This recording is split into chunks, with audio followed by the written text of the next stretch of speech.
In the affluent suburb of Lakeside Haven, a 72-year-old widow was about to uncover a devastating betrayal. What started as routine estate planning took a shocking turn when she came face to face with systematic exploitation orchestrated by her own family.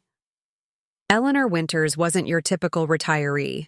For 4 decades, she had spent her life building a real estate empire alongside her late husband Thomas, known for her shrewd business acumen that transformed their community. When she encountered a smooth-talking financial advisor presenting complicated documents for her signature, she had no idea she was walking into a carefully laid trap. Eleanor's growing suspicion would lead to a confrontation that would shatter her remaining family bonds while ultimately forging stronger ones. What began as a daughter-in-law's desperate scheme would become a powerful story of resilience and advocacy. The quiet community of Lakeside Haven would never be the same after Eleanor transformed personal betrayal into a mission to protect vulnerable seniors everywhere.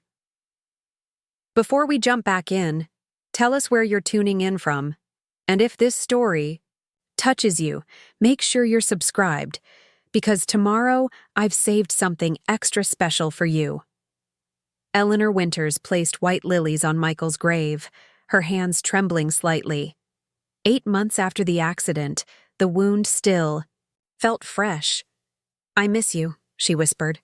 "Your father would have known what to say." The crisp morning breeze carried the scent of rain as Eleanor lingered, delaying her return home. In 2 hours, her Victorian mansion in Lakeside Haven would no longer be just hers. "They'll be moving in today," she told the headstone. "Vanessa and Zoe, your girls." Eleanor couldn't ignore her reluctance. Vanessa had always been an outsider with her designer clothes and country club sensibilities. Even after 15 years of marriage to Michael, she'd remained at arm's length. Partly Eleanor's doing, if she was honest with herself. Now grief and history would tangle together under one roof. The drive home was brief. Eleanor pulled into the circular driveway of the 3-story Victorian that had been the cornerstone of Winters' real estate, the first significant property she and Thomas had purchased when building their empire. Victor Reyes straightened from the hydrangeas as she approached, his weathered face creasing into a cautious smile. "Morning, Mrs. Winters. House is all ready. I aired out the east wing bedrooms." "Thank you, Victor." Eleanor appreciated his quiet efficiency. In the 20 years he'd tended her gardens, he'd become her confidant since Thomas died. Victor stepped closer. "Are you sure about this arrangement?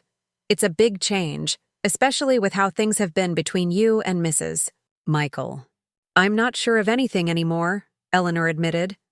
"But Michael would have wanted his family taken care of." She didn't mention that Michael's life insurance should have covered their housing costs for years. Something about Vanessa's sudden financial concerns didn't add up. The crunch of tires on gravel interrupted them. A black SUV pulled in, followed by a moving truck. Eleanor's chest tightened as Vanessa emerged, impeccably dressed in dark jeans and cashmere despite the impracticality for moving day. "Eleanor," Vanessa called with practiced warmth. "I hope we're not too early." Zoe stepped out next, her teenage frame hunched beneath a large portfolio case, dark hair, so like Michael's, falling across her face as she surveyed the house. "You're right on time," Eleanor replied. "I thought Zoe might like the corner bedroom with the bay window. It has wonderful natural light for artwork." Something softened in Zoe's posture, but she remained silent. The next hour passed in a blur.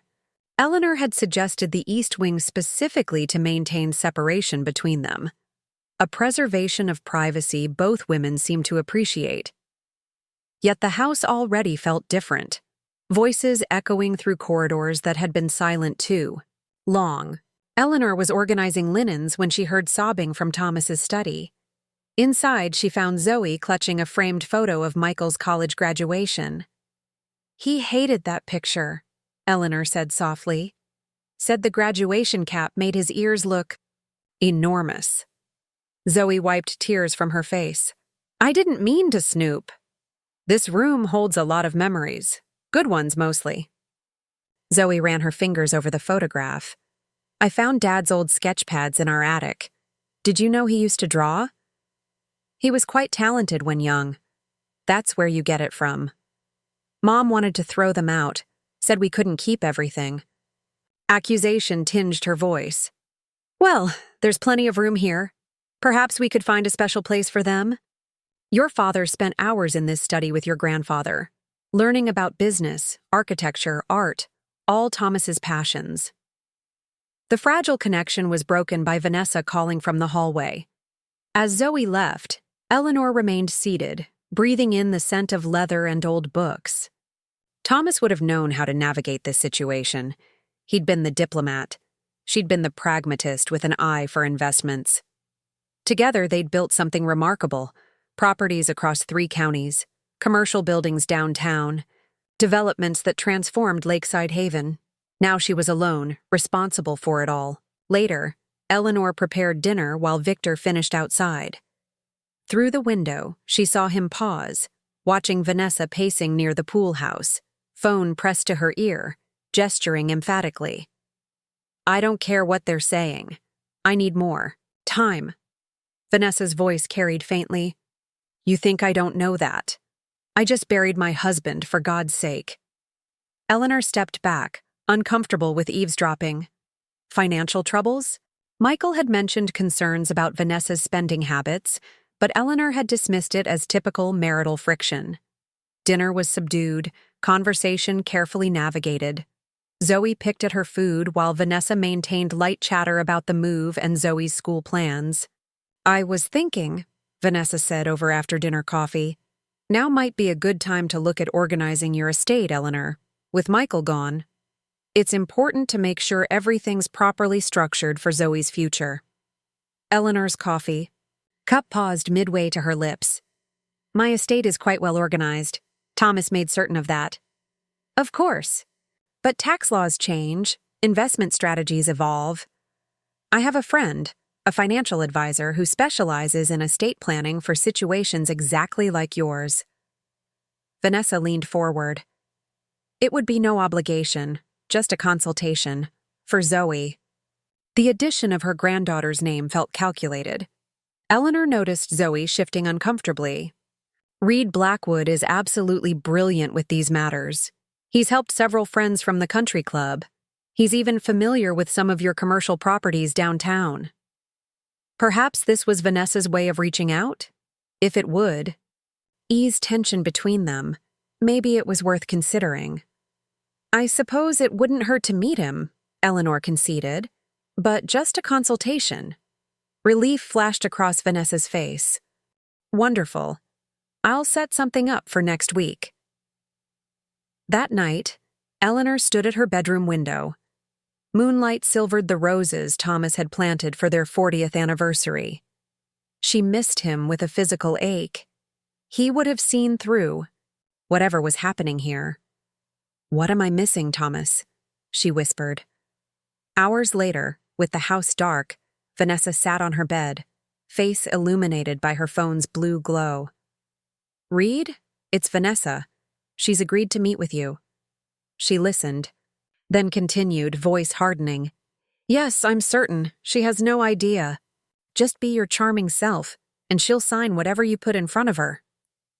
Another pause. I know what's at stake. Just remember our arrangement. 30% to cover my debts, and I'll make sure you get everything else you want. For a brief moment, regret flickered across her features. Then she squared her shoulders, determination replacing doubt as the room fell back into darkness. Reed Blackwood's silver Audi purred to a stop in front of Eleanor's Victorian, its polished surface reflecting the morning sunlight. He adjusted his Italian silk tie before retrieving his leather portfolio from the passenger seat. First impressions were crucial in his line of work. Eleanor watched his arrival from her study window. Impeccably dressed in a charcoal suit that suggested both success and restraint, Reed moved with practiced confidence. Not the slick, aggressive demeanor she'd half expected from Vanessa's financial advisor friend, but something more measured, more trustworthy. Mrs. Winters, he greeted her at the door with a firm handshake and respectful nod. It's an honor to meet you, Your reputation in real estate development is legendary." "Hardly legendary," Eleanor replied, but she couldn't help feeling a small flutter of pride. Since Thomas's death, few people acknowledged her role in building their empire. Reed followed her to the sunroom where tea awaited. "This home is extraordinary. Original millwork, if I'm not mistaken. 1890s craftsmanship is unmistakable." Eleanor nodded, surprised by his knowledge. 1892. Thomas and I restored it ourselves when we were just starting out. "The cornerstone of Winters real estate," Reed noted with admiration. "Your commercial developments transformed downtown Lakeside Haven." Before Eleanor could respond, Victor appeared at the French doors, pruning shears in hand. "Excuse me, Mrs. Winters. Question about the East Garden roses." "Go ahead, Victor," Eleanor said. Victor's eyes narrowed slightly as he assessed Reed. "The white roses need extra attention with the rainfall we've been having. Fungus concerns." His gaze never left Reed. "Also, the supply delivery needs your signature. Papers are in the kitchen whenever you're free." "Thank you, Victor. I'll be there shortly." When Victor departed, Reed smiled. "Loyal staff is invaluable. Now, Mrs. Winters, Vanessa mentioned you might appreciate some advice regarding your estate structure." Eleanor watched as Reed opened his portfolio with methodical precision. "I should clarify, my affairs are in order. My late husband was meticulous." "Of course," Reed nodded. "But tax codes evolve, and asset protection strategies have advanced considerably in recent years. For someone with your portfolio diversity, there are opportunities for optimization." Vanessa appeared in the doorway, elegant in a cream blouse and tailored pants. "I hope I'm not interrupting." "Not at all," Reed said, standing. "I was just explaining modern asset protection approaches to Mrs. Winters." "Eleanor has built something remarkable," Vanessa said, settling beside Reed. Michael always admired his parents' business acumen. The mention of Michael created a moment of shared grief, however performative it felt on Vanessa's part. From the hallway, Zoe observed the scene, sketchbook in hand. Her pencil moved quickly, capturing Reed's polished exterior, but emphasizing something predatory in his eyes that Eleanor had missed. "My approach is comprehensive," Reed continued, spreading documents across the table. "I've taken the liberty of researching your public holdings. The Jefferson Street properties alone represent significant tax liability opportunities." Eleanor frowned. "How did you access specifics about my holdings?" "Public records only," Reed assured her smoothly. "Property ownership is accessible." "Information. Your portfolio structure suggests potential advantages through reorganization." Vanessa leaned forward. "Reed helped the Hendersons reduce their tax exposure by nearly 30%. Reed presented Eleanor with several documents, each labeled with the name of a property she owned. "These initial forms simply authorize a thorough assessment, allowing me to create a custom strategy. No obligations whatsoever." Eleanor skimmed pages dense with legal terminology, her decades of business experience triggering warning signals. Yet something in Vanessa's expectant expression, hope for approval perhaps, made her hesitate to dismiss the proposition outright. "I built this business with Thomas from nothing," Eleanor said, memories of their earliest days flowing back. "Our first office was a converted storage room above the hardware store on Main Street." "A remarkable journey," Reed nodded, genuine interest in his expression. Thomas's vision for the riverfront plaza was particularly inspired. "That was actually my project," Eleanor corrected him. "Thomas handled residential development, commercial. Properties were my domain." "Of course," Reed smiled, making a note. "Your instincts were clearly exceptional." Eleanor found herself sharing stories of building their business, early risks, unexpected successes, challenges overcome. With each reminiscence, Reed expressed admiration, subtly shifting documents closer for her review. Zoe slipped away unnoticed, her sketchbook filled with unflattering renderings of Reed. In one, he appeared as a fox in a business suit. In another, his smile revealed too many teeth. She quietly photographed several documents with her phone before retreating to her room. "These authorization forms simply allow me to conduct a thorough review," Reed explained, indicating signature lines. "From there, I can develop a proper protection strategy for your assets." Eleanor hesitated, but Vanessa interjected, "It's just an assessment, Eleanor. No commitments." With reluctance born from wanting peace in her household, Eleanor signed several pages, watching as Reed subtly shuffled documents with practiced efficiency. "Excellent," Reed smiled, organizing the paperwork. "I'll begin my comprehensive review immediately." After Reed departed, Victor approached Eleanor in the garden. "Mrs. Winters, forgive my directness, but I don't trust that man." "He comes highly recommended, Victor." "By Mrs. Michael," Victor noted pointedly. "I overheard part of your conversation. He seemed very interested in your property holdings." Eleanor sighed. "It's just a consultation, nothing binding." That evening, Eleanor searched her desk for copies of what she'd signed, but found nothing. A vague unease settled over her as she recalled Reed's smooth manner and Vanessa's eager encouragement. In the garden, Vanessa paced near the roses, phone pressed to her ear. "Phase 1 complete," she whispered. She signed the preliminary transfers. No, she doesn't suspect anything. Her voice hardened. "I told you I'd handle her. Just have the money ready when promised. I've got creditors who won't wait much longer." From her bedroom window, Zoe watched, her mother's secretive conversation, her young face troubled by growing suspicions she couldn't yet fully articulate. She opened her sketchbook to a new page and began drawing her grandmother, strong but vulnerable, surrounded by shadowy figures with outstretched hands. 2 weeks after Reed Blackwood's visit, Eleanor's morning ritual was interrupted by the sharp trill of her phone. The bank's number flashed on the screen. "Mrs. Winters, this is James Harrington from First National," the familiar voice of her longtime banker began. "I'm calling about some unusual authorization requests we've received regarding your accounts." Eleanor's hand tightened around the receiver. "What kind of requests?" "There are transfer authorizations for several of your investment accounts. The paperwork appears to be in order, but given the amounts involved, I wanted to verify directly with you." A chill settled in Eleanor's chest. "I haven't authorized any transfers, James." The banker's pause spoke volumes. "The documents bear your signature, Mrs. Winters. Perhaps you signed something recently? They were submitted by a Reed Blackwood, who claims to be your financial advisor." "He is not my financial advisor," Eleanor said firmly. "He was supposed to be conducting an assessment only. Please halt any transfers immediately." After hanging up, Eleanor stood motionless in her kitchen. Outside, rain tapped against the windows, mirroring her growing unease. She moved toward her home office, suddenly aware of subtle changes. Desk drawers slightly ajar, files not quite where she'd left them.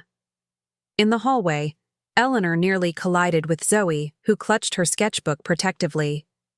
"Is everything okay, Grandma?" the girl asked, her perceptive eyes catching Eleanor's distress. "Just some business confusion," Eleanor replied, not wanting to burden her granddaughter. "Have you seen any mail for me recently? I'm expecting some property statements." Something flickered across Zoe's face, recognition, perhaps concern. "Mom's been collecting the mail. She said she was helping organize things for you." Before Eleanor could respond, Vanessa appeared at the top of the stairs, her smile too bright. "Eleanor, I was just coming to find you. There's a community function at the country club tonight, the hospital fundraiser. I thought we might attend together." Eleanor studied her daughter-in-law with new awareness. "Perhaps. First, I need to locate some missing financial statements." Vanessa's smile didn't waver, but her eyes hardened imperceptibly. "I sorted your mail last week, just trying to help. Anything important is in your office." Later that morning, While Vanessa was out, Eleanor discovered her office had been meticulously reorganized. Key files regarding her commercial properties were missing, and her computer password had been changed. Small alterations that could be dismissed as helpful if not for the banker's concerning call. Eleanor drove to the Lakeside Haven community center for her monthly garden club meeting, her mind churning with suspicion. As she approached the entrance, Harriet Simmons intercepted her, the neighborhood association president's floral perfume arriving seconds before she did.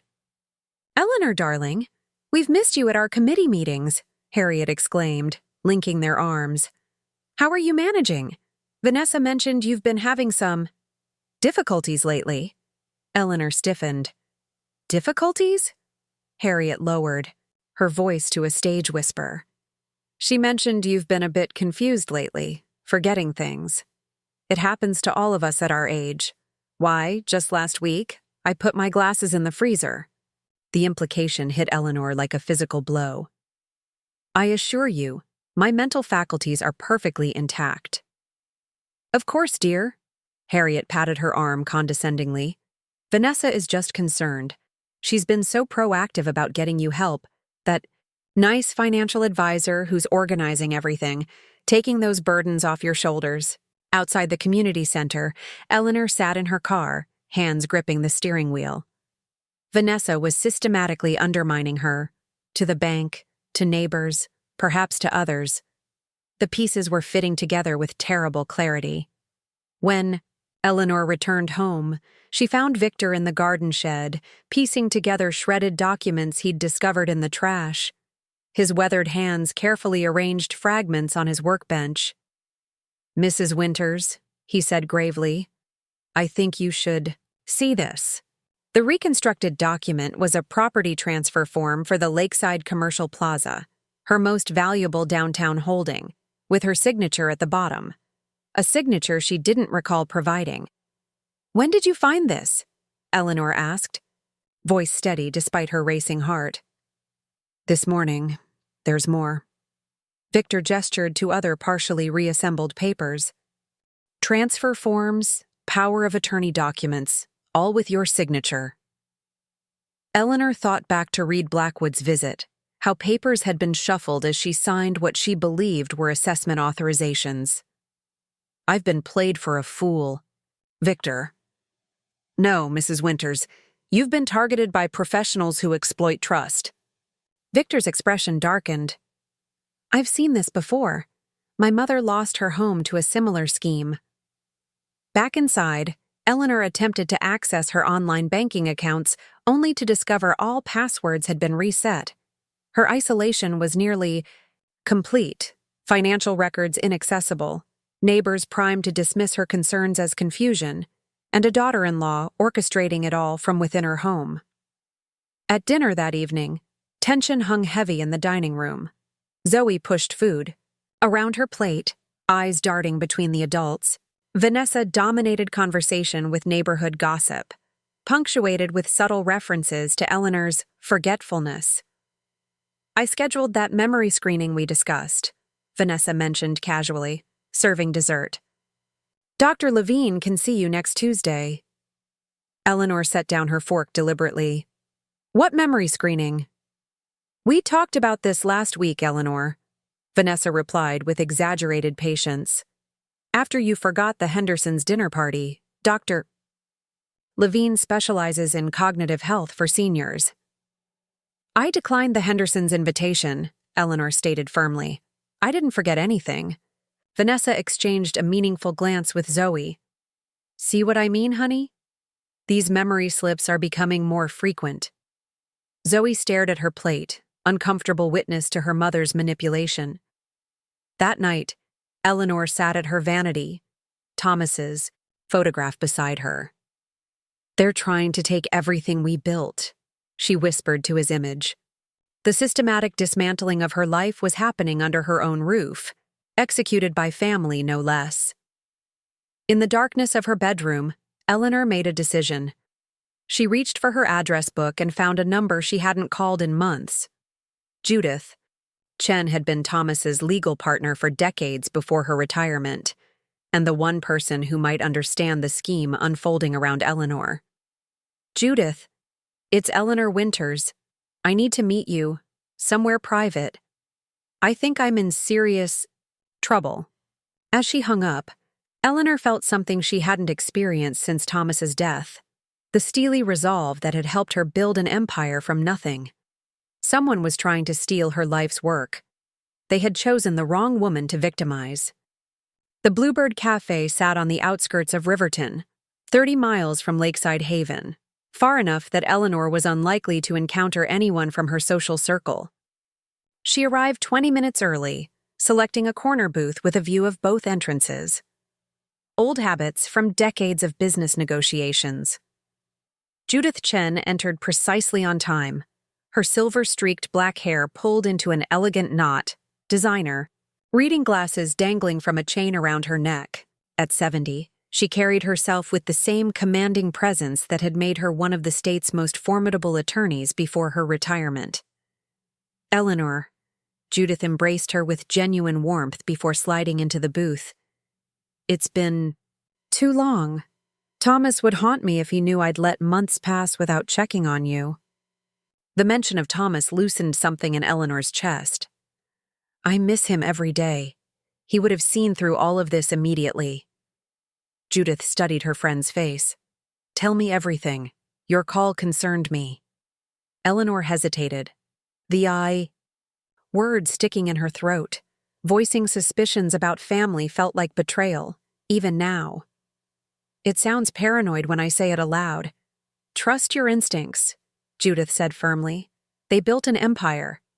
Something in Judith's unwavering confidence broke the dam. Eleanor methodically laid out the events of recent weeks. Vanessa's financial advisor friend, the suspicious documents, the bank's call about unauthorized transfers, the neighborhood rumors about her mental decline, the missing files. Judith's expression grew increasingly grave. She took notes in a leather-bound notebook, occasionally interjecting with precise questions. When Eleanor finished, Judith removed her glasses with deliberate slowness. "This is a sophisticated elder fraud operation," she stated flatly. "I've seen this pattern before, Eleanor. It's methodical, calculated exploitation, and having an inside person, Vanessa, makes it particularly insidious." "Could I be wrong, misinterpreting things?" Eleanor asked, still clinging to hope that her daughter-in-law couldn't be capable of such betrayal. "The bank transfers alone confirm your suspicions. We need to act quickly but discreetly." Judith's eyes sharpened with determination. "First, we need copies of everything you've signed. Second, I'll use my contacts to investigate this Reed Blackwood thoroughly. Third, we document everything from this point forward." For the first time in weeks, Eleanor felt the weight lifting. She wasn't facing this alone. "Vanessa watches everything I do now. Getting copies will be difficult." "Then we'll be more clever than they are," Judith replied, with a hint of her old courtroom confidence. "You didn't build Winters real estate by backing down from challenges." They spent the next hour creating a strategic plan. Judith would employ her former firm's investigative resources to research Reed's background and track any property transfers already completed. Eleanor would work with Victor to document ongoing suspicious activities at home. "One more thing," Judith said as they prepared to leave. "Don't let them know you're aware. The moment they realize you're fighting back, they'll accelerate their timeline." Meanwhile, across town, Zoe Winters sat in the back corner of Lakeside Park, her sketchbook propped on her knees. From her vantage point, she had a clear view of her mother seated at a table with Reed Blackwood, their heads bent close together over documents. Zoe's pencil moved swiftly across the page, capturing their furtive gestures, the tension in her mother's shoulders, the calculating coldness in Reed's smile. When Reed passed an envelope to Vanessa, Zoe discreetly raised her phone and snapped several photos. "This isn't enough," she heard her mother hiss. "The creditors are threatening. Legal action now."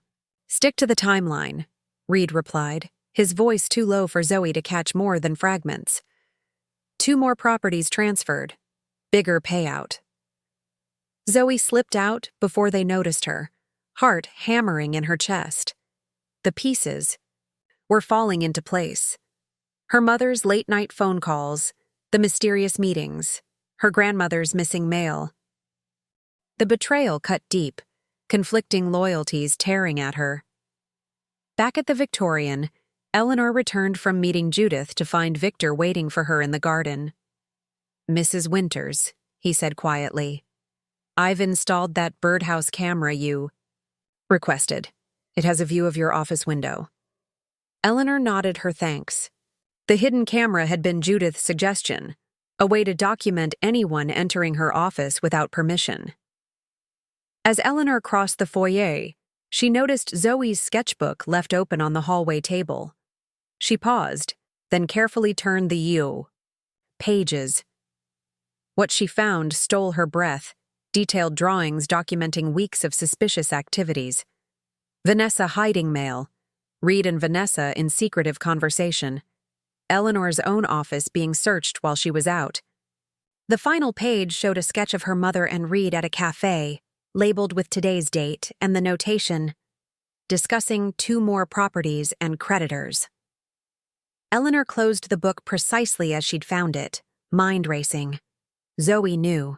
Her granddaughter had been silently witnessing and recording everything. That evening, Eleanor confronted Vanessa in the kitchen, strategically choosing a moment when Zoe was upstairs. "I received a call from Lakeside Commercial Bank today," Eleanor began casually.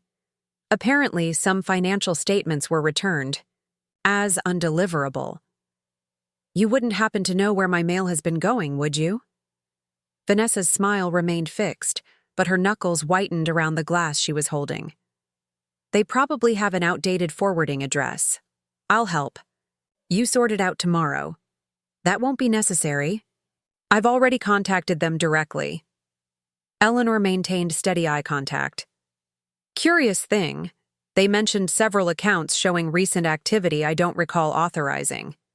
A flash of calculation crossed Vanessa's face. "Eleanor, we talked about this. You signed those portfolio restructuring documents with Reed last month. You've been so forgetful lately. It's exactly why I suggested memory testing." The gaslighting was so blatant now that Eleanor almost admired its audacity. "Of course," she replied mildly. "My mistake." Later that week, Reed returned with more documents requiring just a few signatures.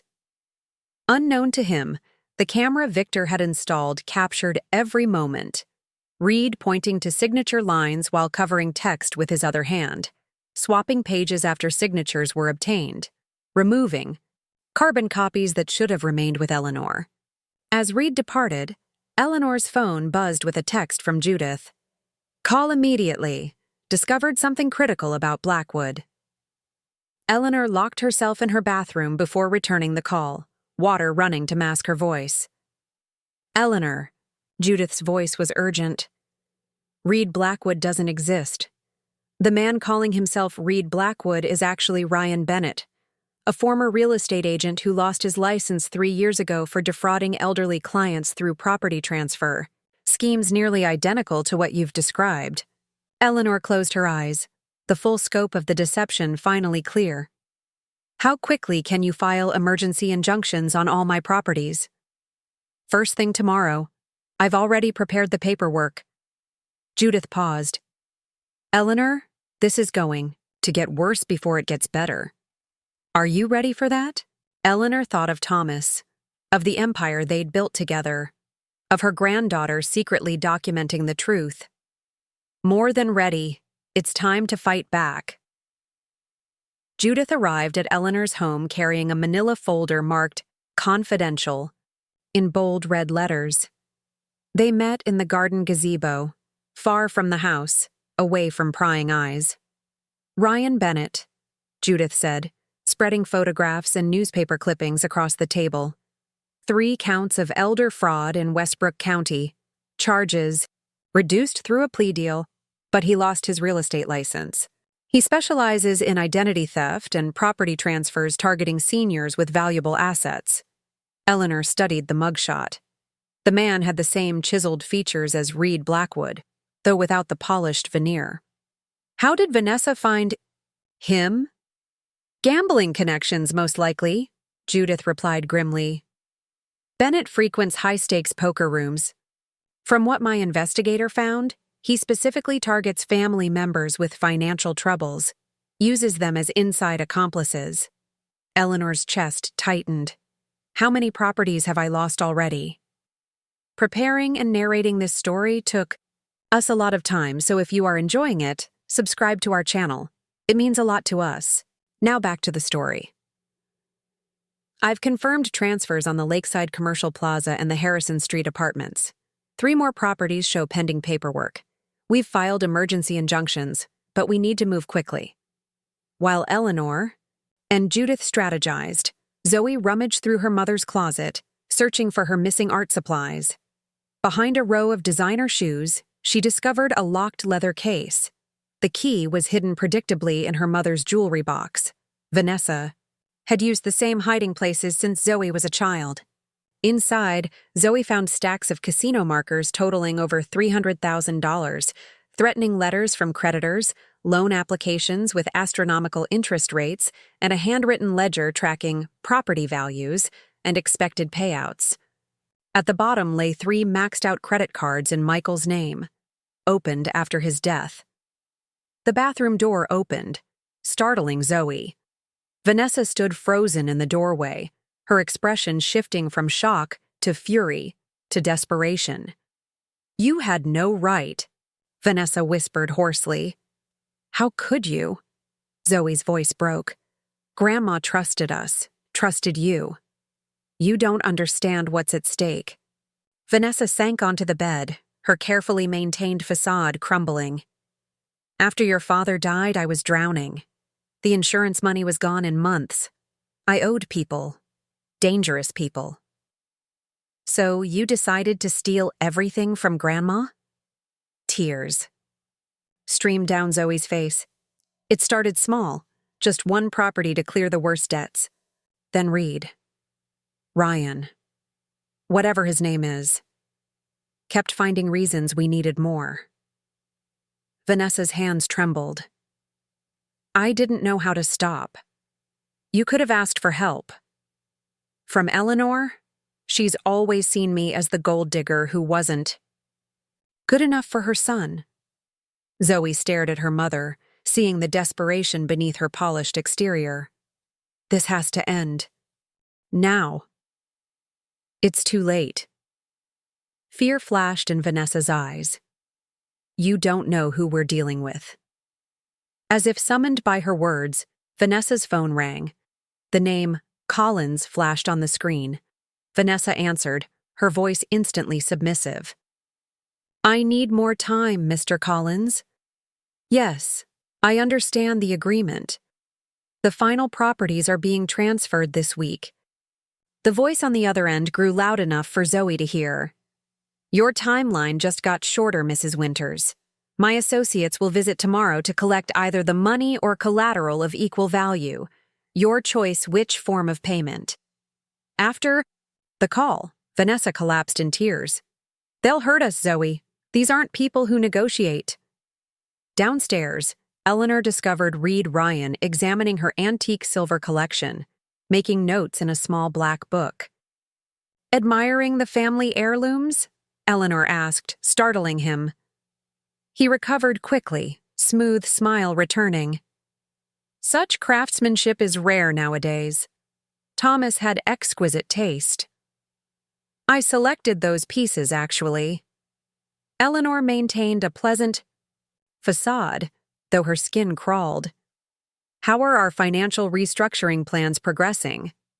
Excellently. Just a few more transfers to optimize your tax position. His eyes darted toward the hallway, checking for Vanessa. Through the window, Eleanor noticed Victor speaking with strangers on the driveway, a couple in expensive clothes examining the house exterior. When Victor caught her eye, he gave an imperceptible nod. More pieces falling into place. That evening, Zoe slipped out to meet Judith at the town library, bringing her mother's ledger and loan documents. Mom owes money to someone called Collins, Zoe explained. I think he's dangerous. She's terrified of him. Judith examined the documents, her expression grave. Vincent Collins, loan shark with organized crime connections. This explains the urgency behind their scheme. Will Grandma lose everything? Not if I can help it, Judith assured her. But your mother could face serious criminal charges. She needs help, not prison, Zoe said quietly. She's an addict. Judith squeezed the girl's hand. I'll see what I can do. Back home, Eleanor sat in Thomas's study, methodically documenting everything they'd discovered. Her phone rang. An unknown number. Mrs. Winters, this is Marcus. Eleanor's breath caught. She hadn't spoken to her estranged son in over a year. Marcus, how did you get this number? Judith Chen contacted me. His voice sounded different, older, more serious than she remembered. She told me what's happening with Vanessa and the properties. I'm at the airport now. I'll be there by morning.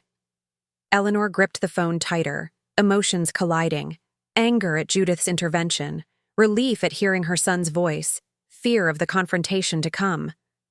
There's a lot you don't know, Marcus. I know enough, Mom. It's time I came home. Eleanor closed her eyes, feeling the weight of everything, the betrayal, the schemes, the family fractures deepening by the day. Tomorrow, all the broken pieces would collide. The black Range Rover pulled into Eleanor's driveway at precisely 7:43 a.m. Marcus Winters stepped out, his tall frame reminiscent of Thomas in his younger days. His once rebellious appearance had been replaced by the polished look of corporate success. Tailored suit, expensive watch, confidence earned through his own achievements rather than family legacy. Eleanor watched from the window, a storm of emotions battling within her. When the doorbell rang, she hesitated before answering. Hello, Mother, Marcus said formally. They stood frozen for a moment before Eleanor stepped forward, embracing her son stiffly. You shouldn't have come. Judith says differently. His eyes scanned her face, noting the strain of recent weeks. You look tired. Betrayal is exhausting, Eleanor replied, leading him into the foyer. Their cautious reunion was interrupted by Vanessa's gasp from the staircase. Marcus, what are you doing here? The color drained from Vanessa's face as she realized the implications of her brother-in-law's unexpected appearance. Marcus had always been the family skeptic, the one who questioned everything. Family emergency, he replied coolly. Though, it seems I'm the last to know about it. Within hours, the dynamic in the house had shifted dramatically. Judith arrived with files of evidence, spreading them across Thomas's old desk as Marcus absorbed the scope of the scheme.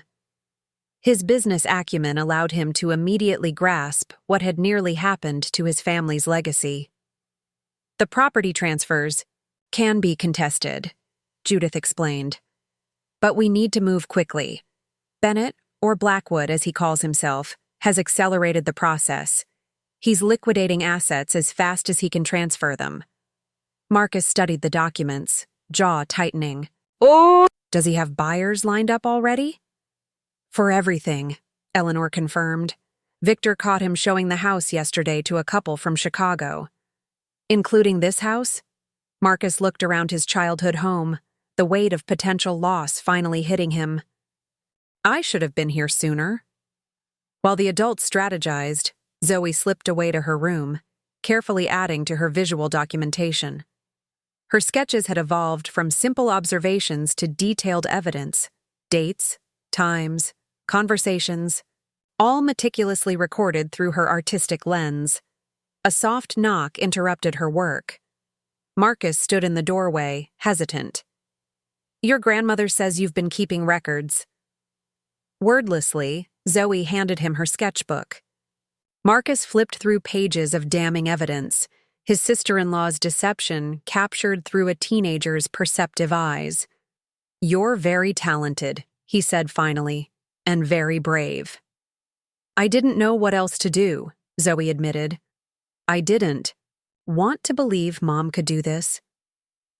Addiction makes people unrecognizable, even to themselves. His voice carried unexpected empathy. I've been there myself. The conversation was interrupted by raised voices from downstairs. They rushed down to find Reed confronting Eleanor in the foyer, documents in hand. These must be signed today, he insisted, his polished veneer slipping. The tax implications of delay could be devastating. My tax attorney disagrees, Eleanor replied calmly. In fact, he's advised against any further transfers. Reed's eyes darted to Marcus, recognition and alarm flashing across his face. This is a private financial matter, Mrs. Winters. Family emotions shouldn't interfere with sound planning. My son is my financial consultant now, Eleanor stated firmly. All documents will go through him. Later that afternoon, Vanessa was cornered by Marcus in the garden. Instead of the accusatory confrontation she expected, he spoke quietly about his own past struggles. I know about the gambling, Vanessa. I've been there. The debt, the desperation, the lies. His voice was steady. But this? Stealing from my mother? From your daughter's future? Vanessa's defenses crumbled. I need help, Marcus. These people. They're not patient creditors. They're coming tomorrow for either money or collateral. Before Marcus could respond, Eleanor called out from the terrace, her voice uncharacteristically weak. They turned to see her clutching her chest, face ashen. Mom! Marcus rushed to catch Eleanor as she stumbled, guiding her to a chair. The family crisis temporarily shifted focus as a doctor was called. Stress-induced angina, not a heart attack, but a warning sign that couldn't be ignored. That night, as Eleanor rested under Zoe's watchful eye, Marcus and Judith finalized their countermeasures against Reed's scheme. Tomorrow we file the emergency injunctions and contact the fraud division, Judith explained. Bennett has no idea what's coming. In his hotel room across town, Reed Bennett received Vanessa's frantic call about Marcus's arrival. His reaction was cold calculation rather than panic. We move tonight, he decided. The vault in her office contains the original deeds. Without those, their case weakens considerably. Reed packed a small bag with tools for breaking into Eleanor's home. Office safe. Their scheme was unraveling, but he'd been in tighter spots before. If he could secure those original documents, there was still a path to victory, and payment from the dangerous men awaiting their cut. Eleanor Winters hadn't slept soundly since Thomas died. Tonight, that insomnia saved her empire. The soft click of her office door opening at 2:17 a.m. brought her instantly alert. She slipped from bed, retrieving Thomas's old baseball bat from the closet. The security system should have triggered, unless someone inside had disabled it. The beam of a penlight danced across her office as Reed Bennett knelt before the wall, safe concealed behind a landscape painting. Eleanor stood silently in the doorway, watching him work the combination lock with practiced precision. The safe requires a key along with the combination, Eleanor said calmly, flipping on the lights. Thomas was always thorough about security. Reed froze, then recovered with remarkable poise. Mrs. Winters, I was just securing these documents, as we discussed yesterday. At 2 a.m, without my knowledge? Eleanor moved further into the room, positioning herself between Reed and the door. I don't think so, Mr. Bennett. Or is it Blackwood this week? His eyes widened at the use of his real name. There's been a misunderstanding. The only misunderstanding was mine, thinking you were a legitimate financial advisor rather than a twice-convicted fraudster. Eleanor's voice remained steady despite her racing heart. Step away from the safe. Instead, Reed lunged forward, yanking the painting entirely off the wall. You have no idea who you're dealing with, old woman. Those deeds are leaving with me tonight. The commotion brought Marcus running from the guest room. He burst through the door to find Reed attempting to pry open the safe while Eleanor blocked the exit, bat raised defensively. "Get away from that safe," Marcus growled, instantly assessing the situation.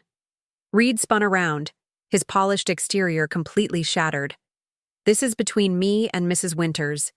Family business should stay private." "Don't you think?" By now, Vanessa had appeared in the doorway, her face draining of color. "Reed, stop. This isn't what we agreed to."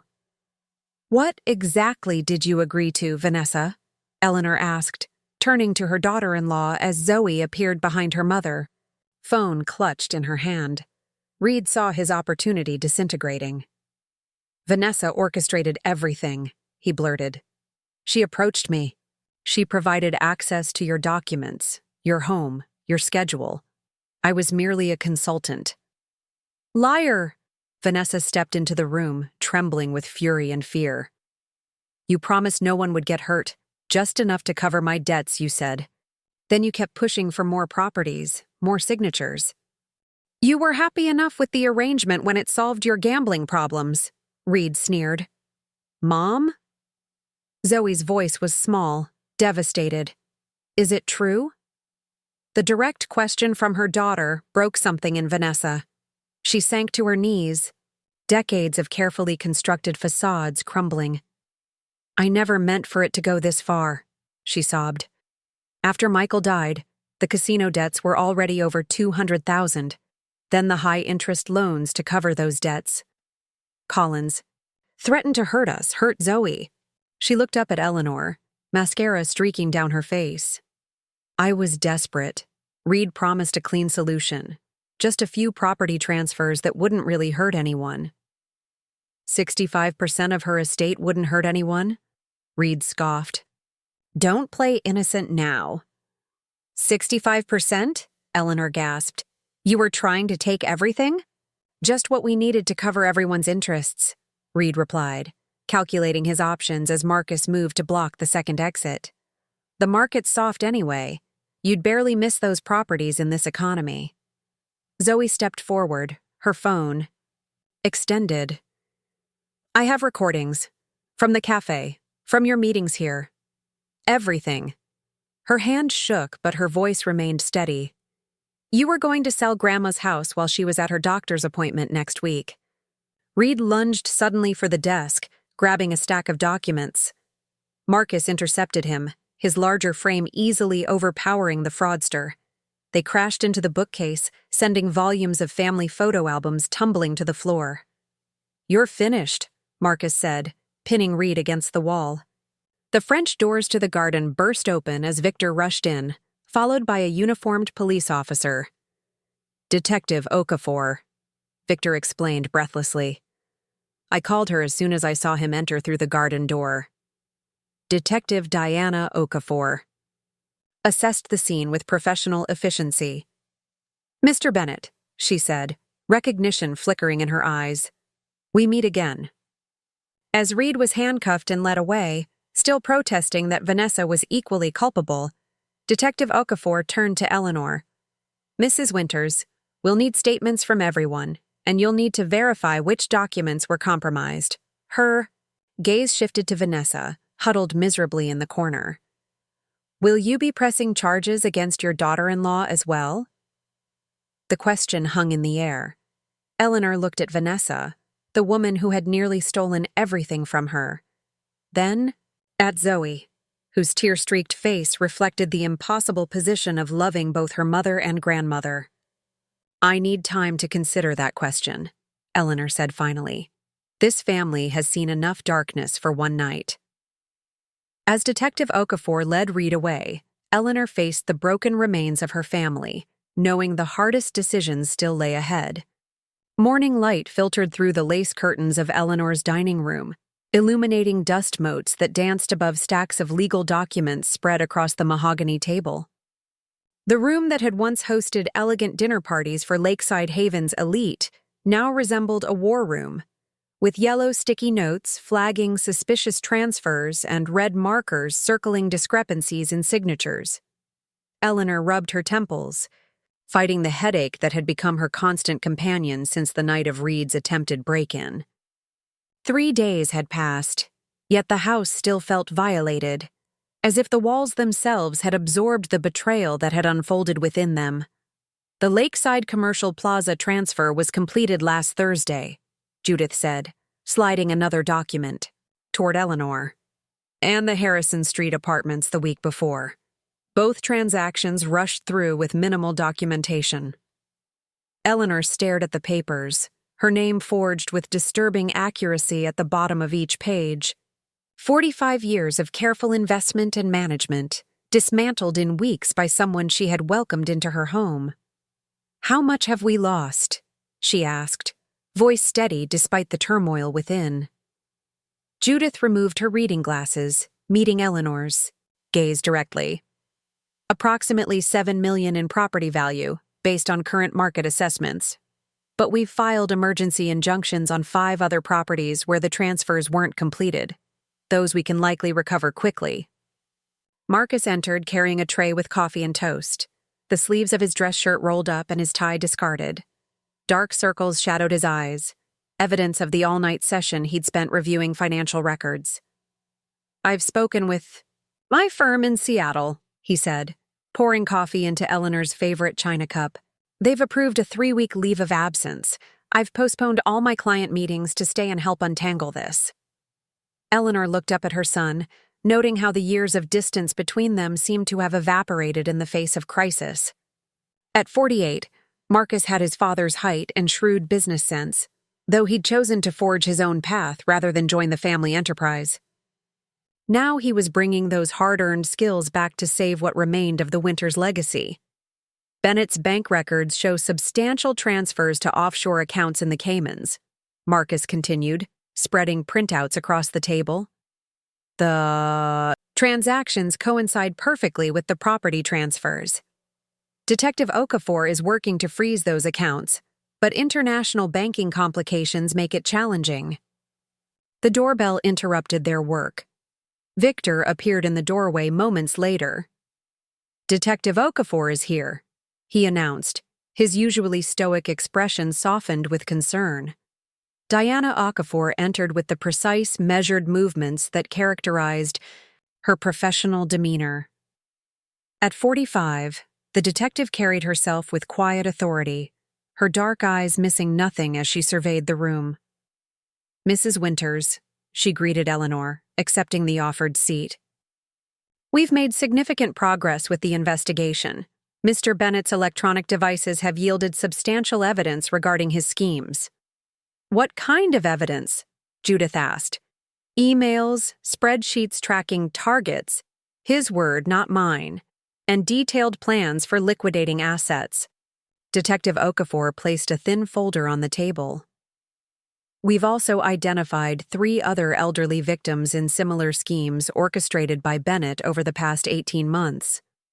Eleanor's heart sank. "Other families like mine?" "Similar patterns. Bennett identified wealthy seniors with significant assets, preferably those with family tensions he could exploit. He always worked with an inside accomplice, someone with financial problems who could provide access and information." Detective Okafor paused.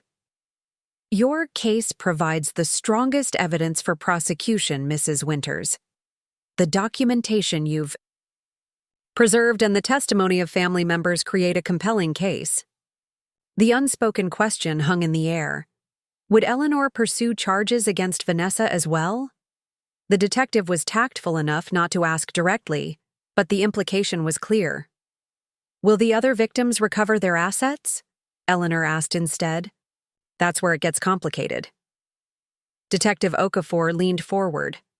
Bennett moved quickly to sell properties to third parties, creating a legal morass of innocent purchasers versus defrauded original owners. Recovery will require extensive litigation. After the detective departed, Eleanor stood at the window overlooking the garden where Victor was meticulously pruning roses, his practiced hands moving with certainty among the thorns. "I need some air," she announced, leaving Judith and Marcus to continue their document examination. Outside, the The spring air carried the scent of freshly turned earth and new growth. Eleanor followed the stone path to the gazebo Thomas had built for their 30th anniversary, a place where they had often shared evening conversations as the sun set over their carefully tended estate. "What would you do, Thomas?" she whispered to the empty air, imagining her husband's measured counsel. He had always been the more forgiving one, seeing potential for redemption where she sometimes saw only betrayal. At the Lakeside Motor Lodge. On the edge of town, Vanessa Winters sat on the edge of a cheap floral bedspread, staring at the Gambler's Anonymous pamphlet Marcus had left during his brief, tense visit that morning. Her designer suitcase lay open on the luggage rack, displaying the few belongings she'd been allowed to retrieve from Eleanor's home. The room, with its faded wallpaper and relentlessly practical furnishings, was a stark contrast to the luxury she'd surrounded herself with for years. Like the carefully constructed facade she'd maintained, that lifestyle had been built on illusion and debt. Her phone buzzed with a text message from Zoe. "I'm outside." Vanessa's hands trembled as she applied lipstick, a reflexive attempt to armor herself before facing her daughter. The knock at the door came too quickly, leaving no time for further preparation. Zoe stood in the hallway, her tall frame rigid with restraint, dark circles beneath her eyes evidence of sleepless nights. At 16, she suddenly looked older, as if the events of the past week had accelerated her journey toward adulthood. "Can I come in?" she asked, her voice carefully neutral. "Of course." Vanessa stepped aside, acutely aware of the yawning chasm between them. Once inseparable, they now moved like cautious strangers, neither knowing how to bridge the distance created by betrayal. They sat awkwardly on opposite edges of the bed, silence stretching between them until Zoe finally spoke. "Grandma wouldn't let me bring any of your clothes or jewelry," she said. "She said they might be evidence." "That's fair," Vanessa replied, struggling to maintain composure. "I don't deserve any consideration after what I did." Zoe reached into her backpack and pulled out a sketchbook, not the one containing her documented evidence of the scheme, but an older book filled with family drawings. "I brought you these," she said, handing it over. "I thought you might want something from before." Vanessa opened the book with trembling hands. Inside were dozens of Zoe's sketches, family vacations, their old home, portraits of Michael laughing, Vanessa and Michael dancing at a neighborhood barbecue, moments of happiness preserved through her daughter's talented perspective. "I don't deserve this kindness," Vanessa whispered, fingers tracing a perfect rendering of Michael's smile. "I know what you did was wrong," Zoe said carefully. "But I also remember when gambling was just occasional, before it consumed everything. I remember when you were happy, when we were a family." "Addiction isn't an excuse for what I did," Vanessa said, finally meeting her daughter's eyes directly. "I betrayed everyone who trusted me. I betrayed you." "Yes, you did." Zoe's directness was startling. But Marcus explained that addiction is a disease that makes people unrecognizable, even to themselves. Vanessa looked up in surprise. "Marcus said that?" "He told me he had his own addiction issues years ago, that Grandpa Thomas helped him get sober." Zoe shrugged slightly. "He's paying for this room, you know. And he set up your first therapy appointment." The revelation of Marcus's unexpected compassion momentarily overwhelmed Vanessa.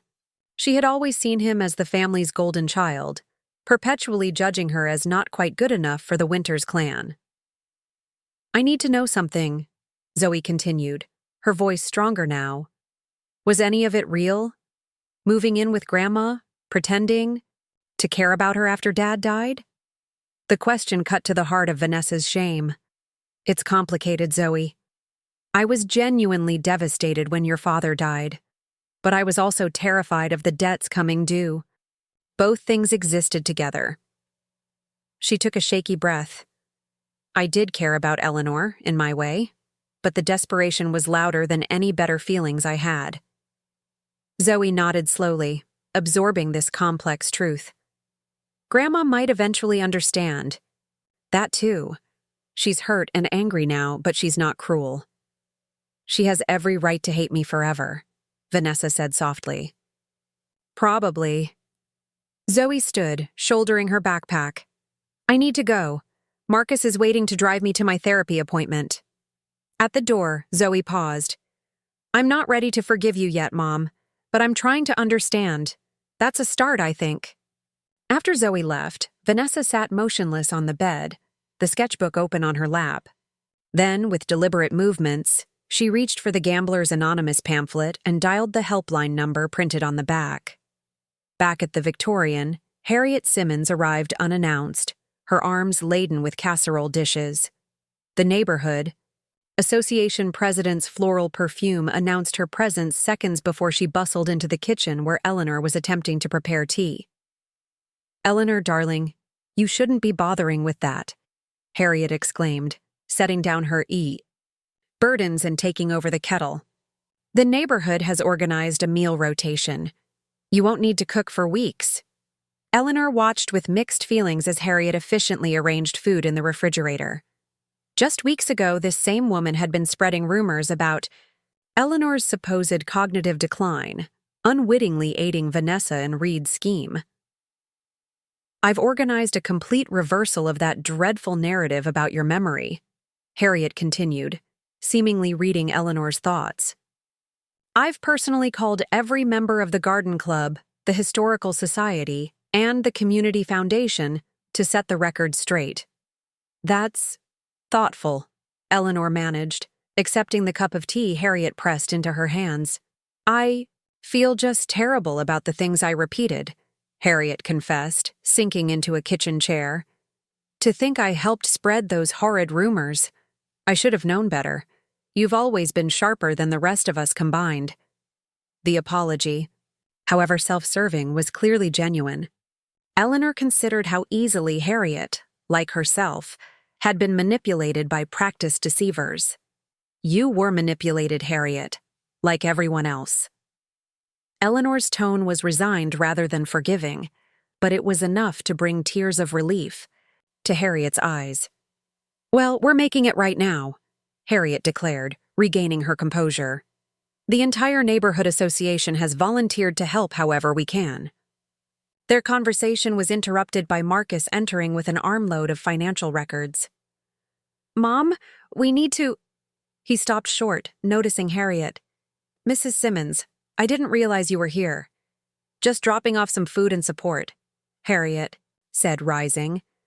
I should be going anyway. Eleanor, remember we're all behind you now. After Harriet departed, Marcus raised an eyebrow. The neighborhood rumor mill changing direction?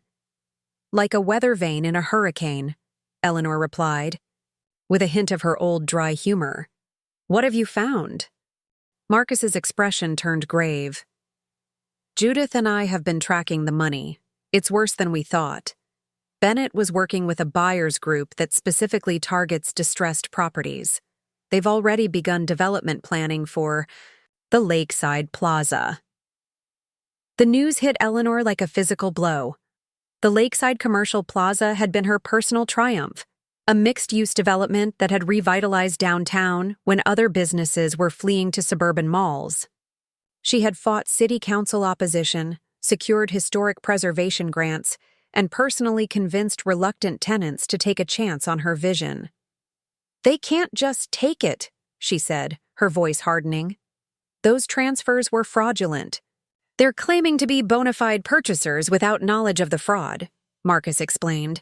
It creates a legal gray area that could take years to resolve in court. Eleanor set down her teacup with a decisive click. Then we'll fight for years if necessary. I built that plaza brick by brick, against everyone who said it couldn't be. Done! I won't lose it to thieves!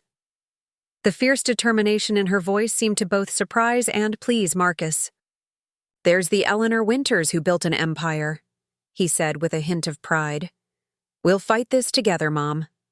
As afternoon faded into evening, Eleanor found herself drawn back to the garden. The roses Thomas had cultivated for decades offered. comfort in their constancy, blooming year after year, regardless of human dramas that unfolded around them. She knelt beside a particularly vibrant climbing rose, feeling the ache in her knees from age and stress. Unbidden tears began to fall, the first she had allowed herself since the night of the confrontation. "Mrs. Winters?" Victor's gentle voice came from behind her. Finding her weeping openly, he knelt beside her, offering a clean handkerchief without comment. "Forgive me, Victor," she said, attempting to regain her composure. "It seems the events of the week have finally caught up with me." "There's nothing to forgive," he replied simply.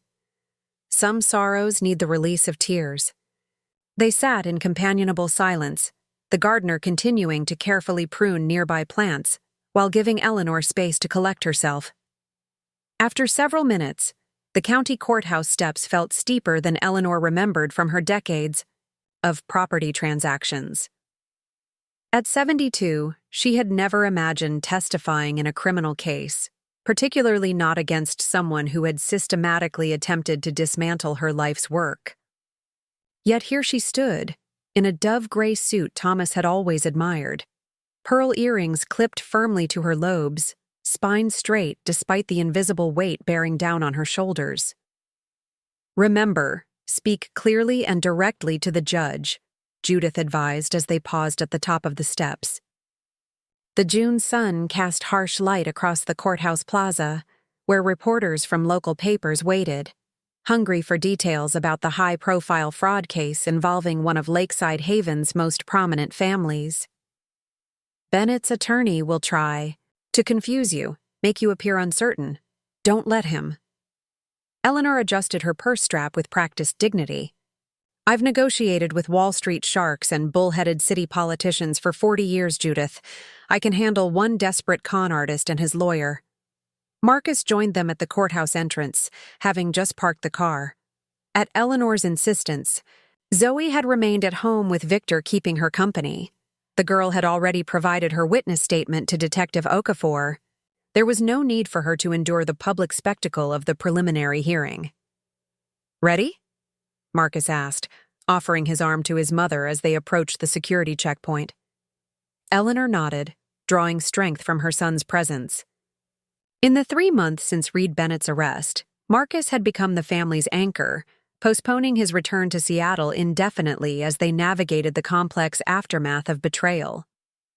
Inside courtroom C, Reed Bennett sat beside his court-appointed attorney, his once immaculate appearance dulled by 3 months in county jail. The designer suits and confident charm had evaporated, leaving behind a man who seemed smaller, diminished, by the harsh fluorescent lighting and the weight of his exposed schemes. When Eleanor took the stand, her voice remained unwavering as she detailed the systematic deception that had nearly cost her everything. She described the falsified documents, the forged signatures, the property transfers completed without her knowledge or consent. When Bennett's attorney attempted to suggest she might have signed papers she didn't remember, a veiled reference to Vanessa's earlier claims about Eleanor's mental state, Eleanor fixed him with the steely gaze that had intimidated countless business opponents. "I have completed hundreds of property transactions in my career, counselor. I know exactly what I sign and what I don't. What I didn't sign were those transfer documents bearing forgeries of my signature." The defense attorney tried a different approach. "Mrs. Winters, isn't it true that your daughter-in-law, Vanessa Winters, was the one who invited my client into your home? That she facilitated these meetings and document signings?" "Yes," Eleanor acknowledged, feeling the familiar clench in her chest at the mention of Vanessa's role. "She did. And yet charges against Mrs. Winters have been reduced to a misdemeanor, while my client faces multiple felony counts. Does that seem equitable to you?" The prosecutor objected, and the judge sustained, but the question lingered in the air. Reminder of the complicated decisions Eleanor had made regarding Vanessa's legal fate. After extensive discussion with Detective Okafor and the district attorney, Eleanor had agreed to reduce charges for Vanessa in exchange for her full cooperation against Bennett. It wasn't forgiveness, but it was a recognition of the addiction that had driven her actions and Zoe's plea for her mother to have a chance at redemption. "No further questions, Your Honor," the prosecutor finally said. The judge ruled there was sufficient evidence to proceed to trial, denying Bennett's request for bail reduction. As Eleanor exited the courtroom, Detective Okafor intercepted her in the hallway. "Mrs. Winters, I wanted to let you know that 2 more victims have come forward after seeing the news about your case." The detective's normally professional demeanor softened slightly. "Elderly widows, similar property schemes. Your testimony makes a difference beyond your own case." Eleanor absorbed this information with a mixture of satisfaction and sorrow. "Will they recover their assets?" "We're working on it. Your legal team's approach has created a blueprint we're following with the other victims." Detective Okafor hesitated, then added, "They've asked to meet you if you're willing. Sometimes connecting with someone who's fought back successfully can make all the difference." The idea of meeting others who had experienced similar betrayals stirred something unexpected in Eleanor, a sense of purpose beyond her own recovery. She promised to consider it before joining Marcus and Judith at the courthouse exit. They drove home in contemplative silence, the weight of the morning's testimony hanging between them. The Victorian mansion came into view as they crested the hill overlooking Lakeside Haven. Still imposing, still beautiful, but now carrying the invisible scars of violation and betrayal within its walls. Inside, the formal dining room had been transformed into what Marcus jokingly called Command Central. The antique mahogany table disappeared beneath laptops, legal pads, and property documents organized in color-coded folders. Maps of Eleanor's property holdings covered one wall, sticky notes tracking the status of each asset. Recovered, in litigation, or the most frustrating category, sold to third party, legal action pending. Marcus sat surrounded by paperwork, tie loosened, sleeves rolled up as he studied financial projections on his laptop. At 48, he had seamlessly stepped back into the family business he had once fled, bringing his investment expertise and strategic thinking to the recovery efforts. "How did it go?" he asked, looking up as Eleanor and Judith entered. "Bennett's heading to trial," Judith replied, setting down her briefcase. The judge found more than sufficient evidence to proceed. "Good," Marcus nodded. "Mom, take a look at this. I found something in the Lakeside Plaza transfer documents that might be crucial." Eleanor joined him at the table, leaning over his shoulder to examine the screen. 3 months of intensive legal work had taught her to spot the minute details that could make or break their case. "See this?" Marcus pointed to a date stamp on a power of attorney form. "Bennett backdated this document to make it appear you signed it before the property transfer. But look at the notary stamp. It's dated 3 days after the supposed signature date." Eleanor studied the discrepancy, hope flickering to life. The Lakeside Commercial Plaza represented her most valuable commercial holding, a mixed-use development she had personally designed when downtown Lakeside Haven was struggling. Its loss had been the most painful of all the transfers. "This invalidates the entire transfer?" she asked, hardly daring to believe it could be so simple. "It gives us grounds to petition for immediate restoration of ownership," Judith confirmed, already reaching for her phone. "The notary inadvertently created a fatal flaw in their documentation. I'll file the emergency motion today." 3 months into their legal battle, they had recovered 3 properties and frozen 2 others mid-transfer. The Harrison Street Apartments and Lakeside Plaza, Eleanor's most valuable commercial holdings, remained in legal limbo, tied up in litigation with the third-party buyers who claimed no knowledge of the fraud. Upstairs, hammering and the occasional sound of splintering wood echoed from Eleanor's home office. The room that had been violated during Bennett's attempted break-in was undergoing a complete renovation, a physical reclamation of space that mirrored their efforts to reclaim stolen assets. Eleanor excused herself from the dining room war council and made her way upstairs. She found Zoe helping Victor remove the wall safe, the target of Bennett's break-in attempt, from its hiding place behind a bookshelf. Almost got it, Victor Fee said, carefully leveraging the heavy safe away from the wall. The space would be completely redesigned, erasing both the practical vulnerability and the painful memories associated with that night of confrontation. I thought we could paint it blue, Eleanor suggested, running her hand along the freshly patched wall where the safe had been concealed. The color of your grandfather's eyes. Zoe looked up from where she knelt sorting through paint samples, a smudge of dust across her cheek. In the 3 months since the confrontation, her relationship with Eleanor had deepened, grandmother and granddaughter finding solace in each other's resilience. I like that idea, Zoe smiled, holding up a sample card. Something like this?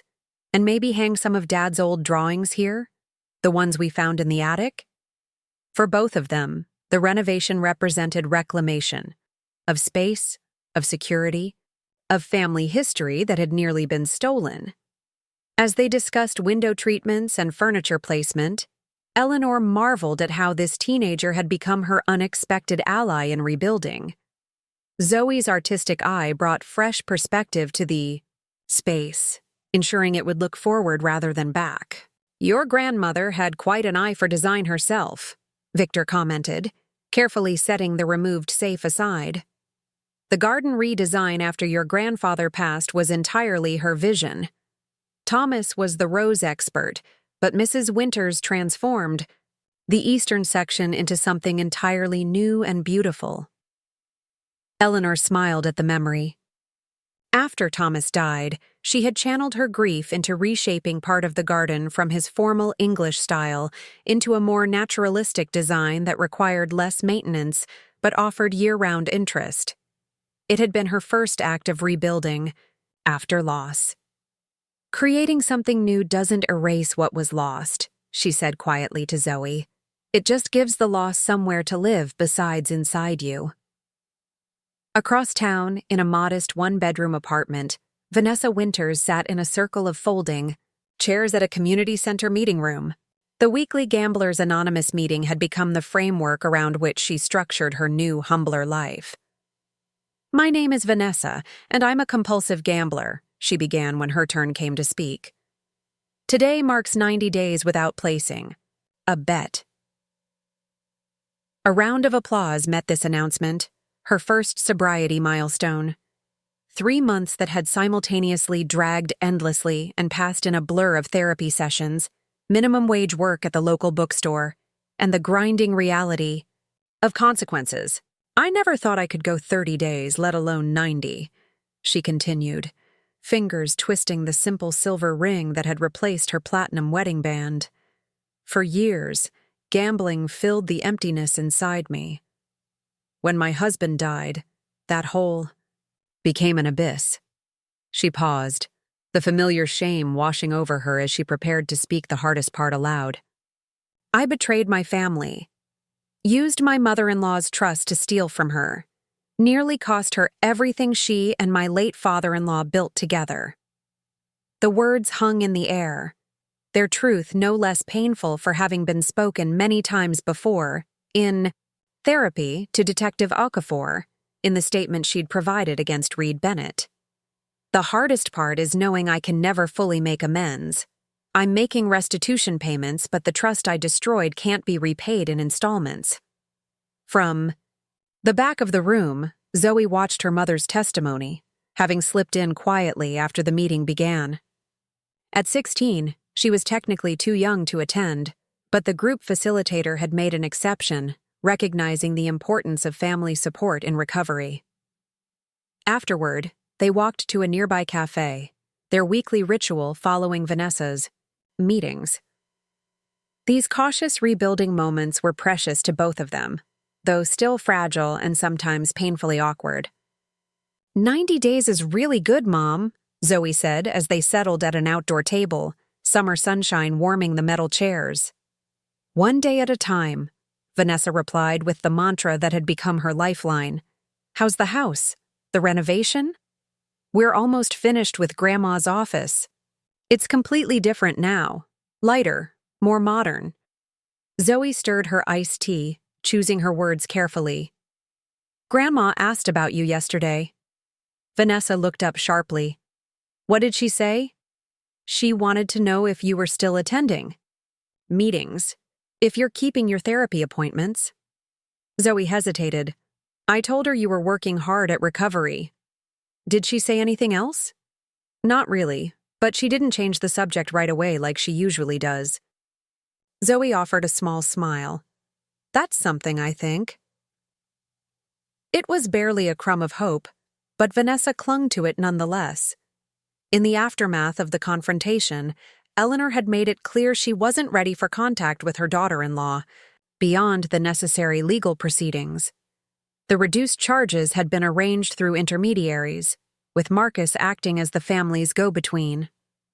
I have something for you, Vanessa said, reaching into her purse. She pulled out an envelope containing her most recent paycheck from the bookstore. Modest compensation for 20 hours of shelving books and managing inventory. For this month's restitution, Zoe accepted the envelope with a nod, having reluctantly agreed to serve as courier for these payments. Eleanor had set up a separate account for Vanessa's restitution funds, which would eventually be used to help recover the properties still in litigation. Mom? Zoe began hesitantly. Marcus says there might be a way for you to help more directly, with recovering the Lakeside Plaza. How? Vanessa set down her cup, suddenly alert. The new owners are claiming they purchased it legitimately, without knowledge of the fraud. But you were there when Reed approached them. You could testify about what they really knew.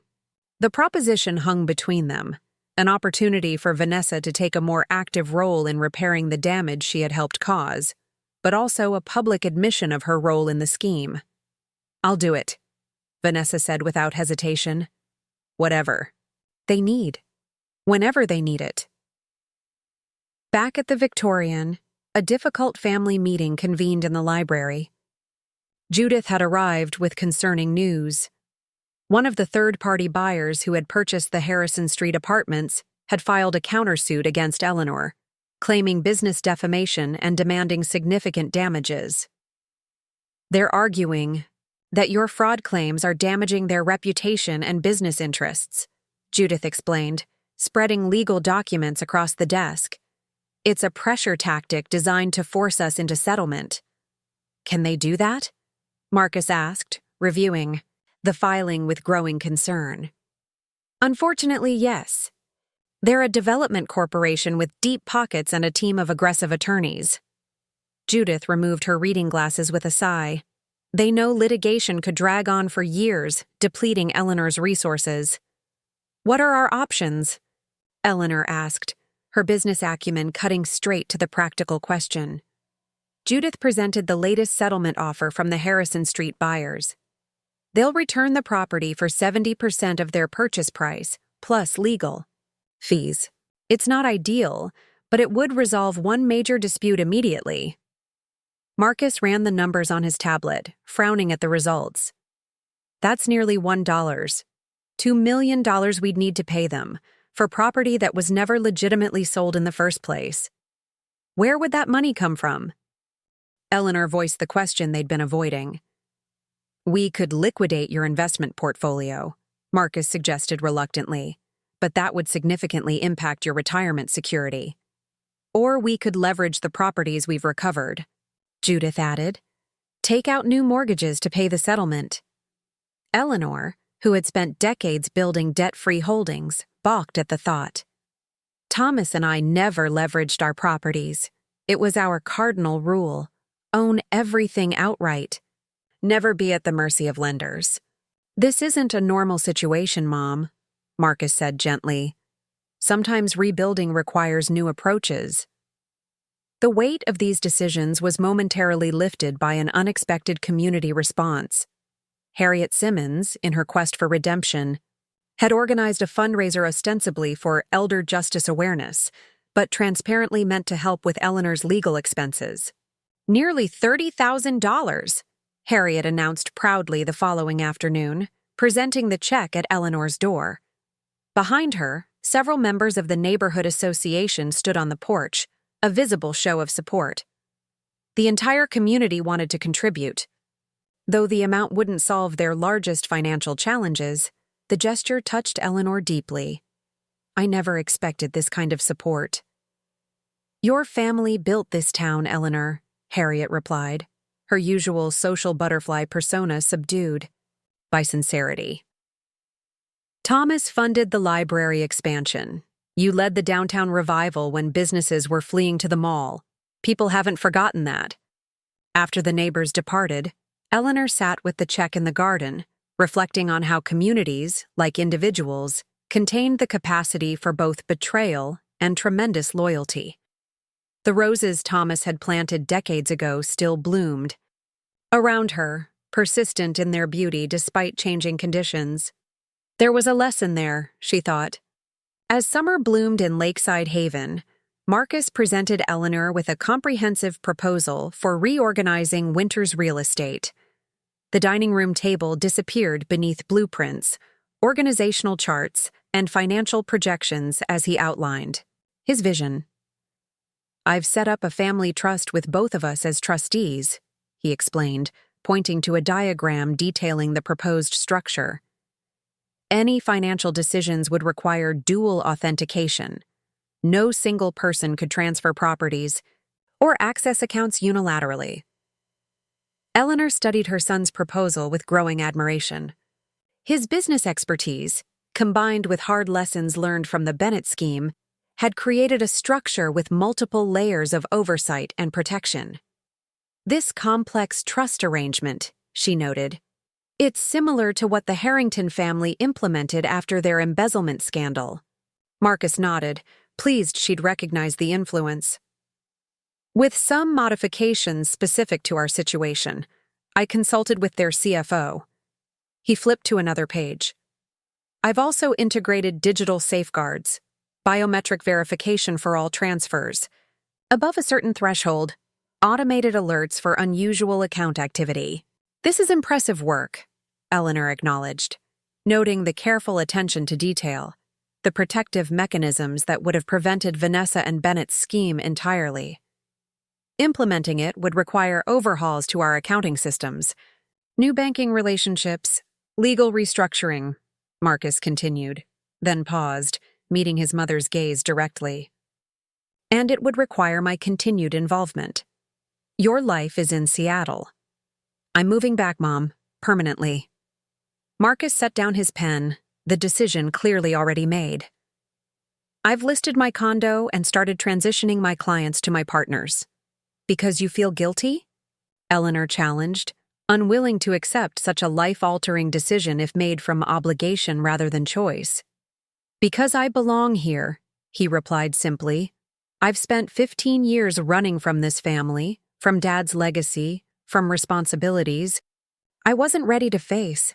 It's time to come home."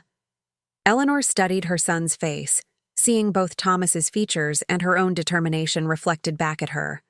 "Your father would be proud of the man you've become," she said finally, the closest she could come to expressing the complicated emotions his return stirred in her.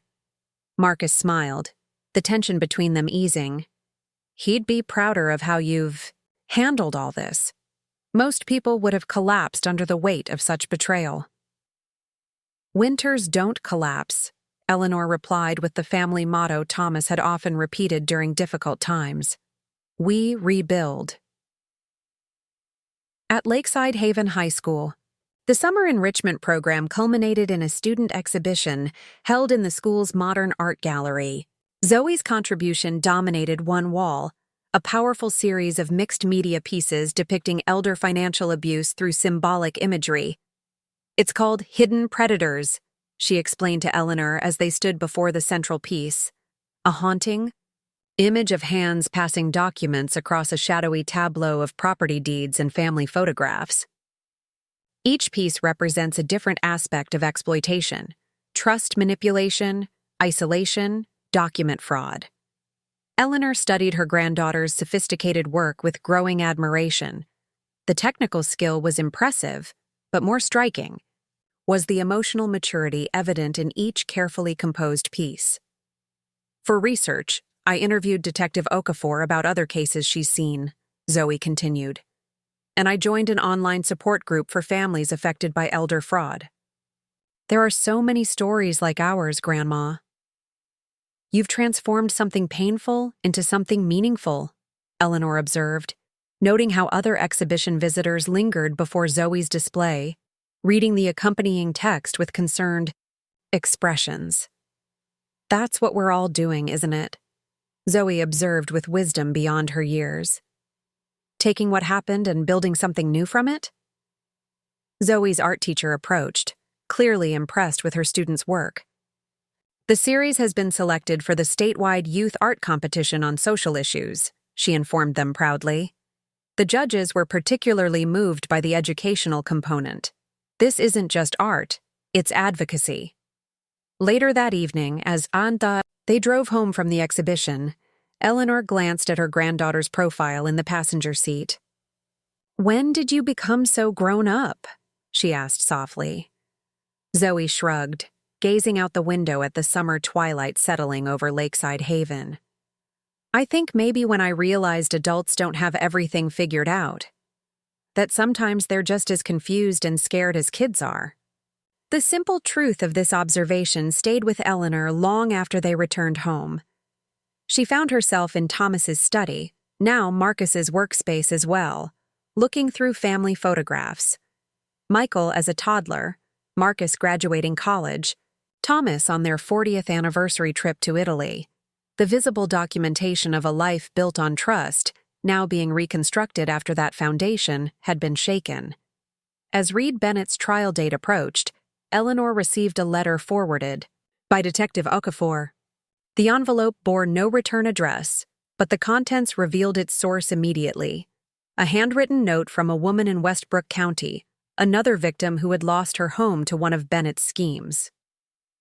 "Dear Mrs. Winters, Detective Okafor shared your contact information with me. I hope you don't mind. When I read about your case in the newspaper, I wept. Not just for your loss, but from relief at finding someone who understands what I've experienced. My children believed I had simply made poor financial decisions. My neighbors whispered about dementia. No one understood how systematically I had been deceived until it was too late.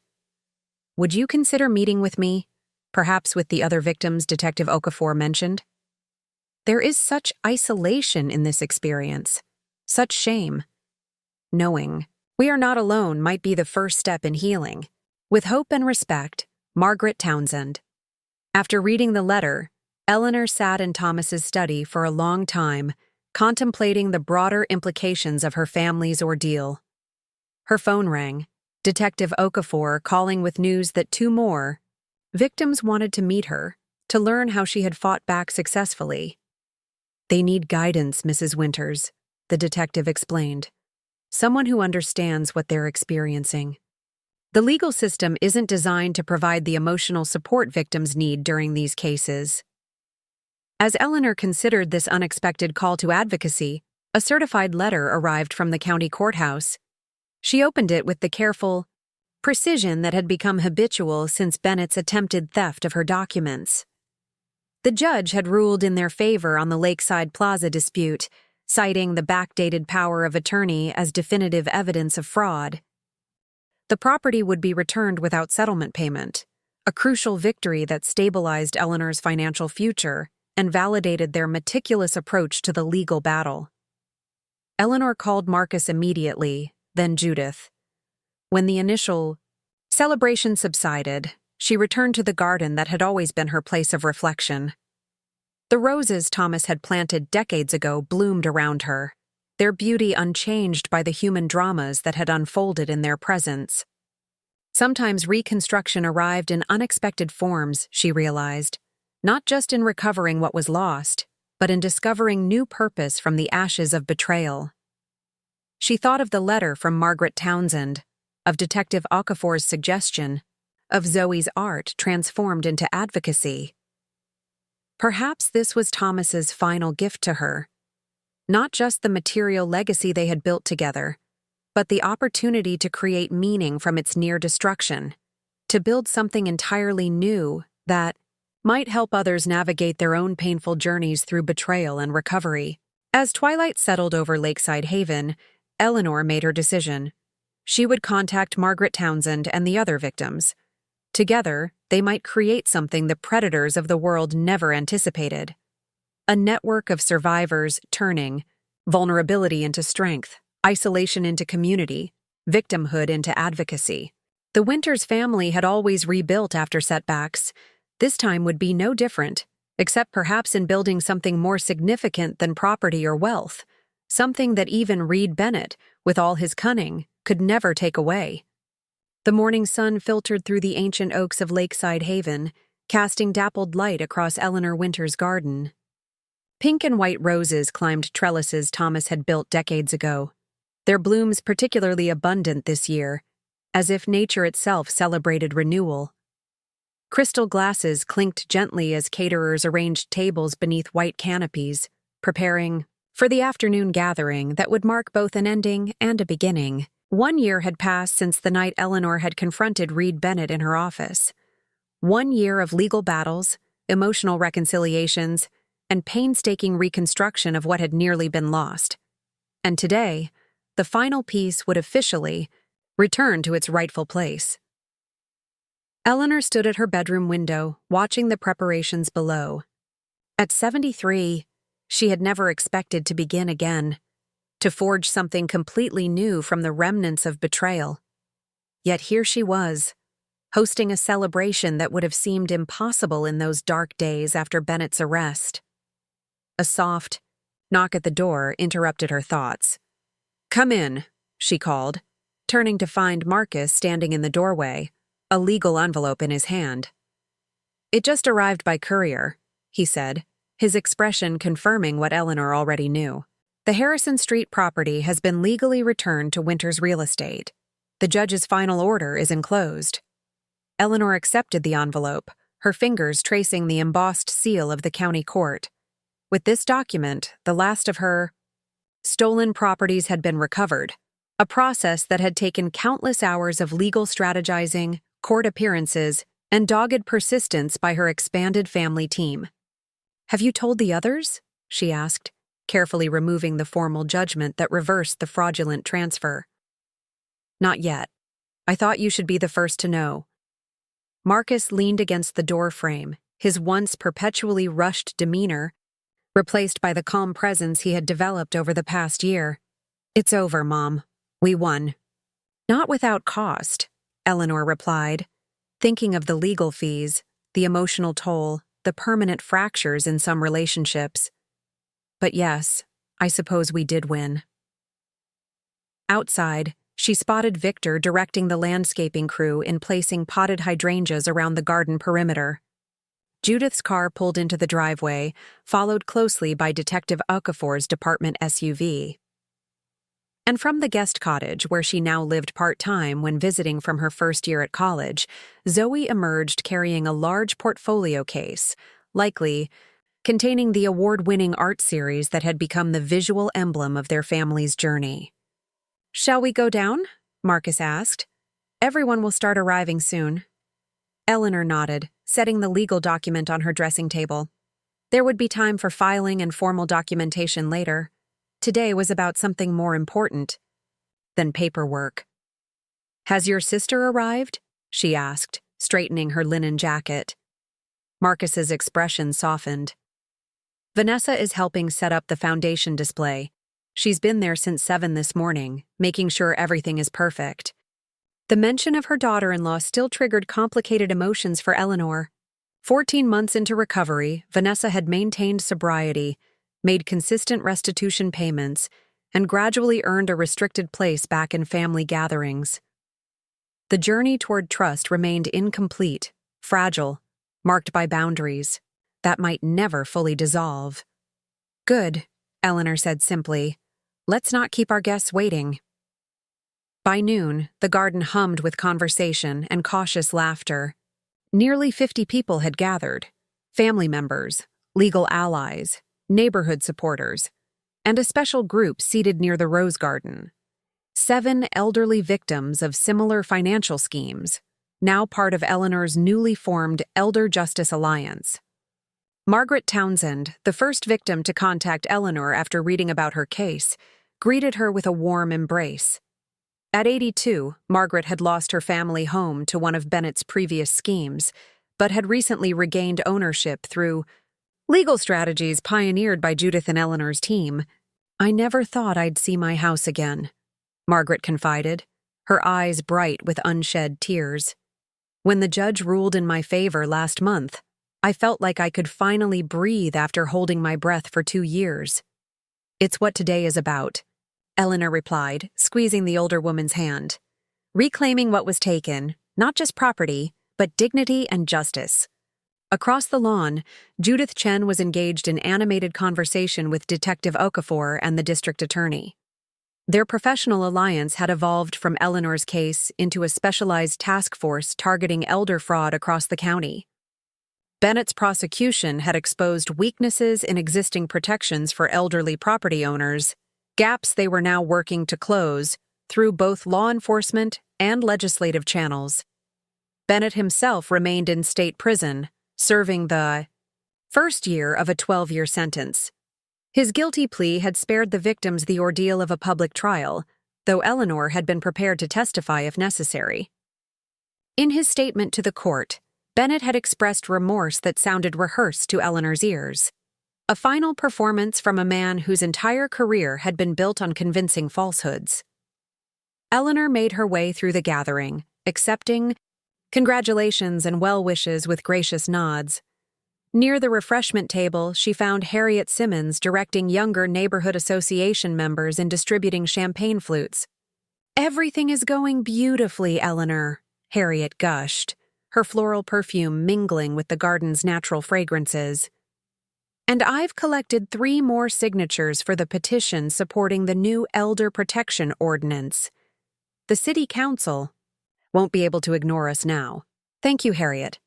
Eleanor had never imagined the gossipy neighbor would become one of her most dedicated advocates, yet people continued to surprise her, both in their capacity for betrayal and redemption.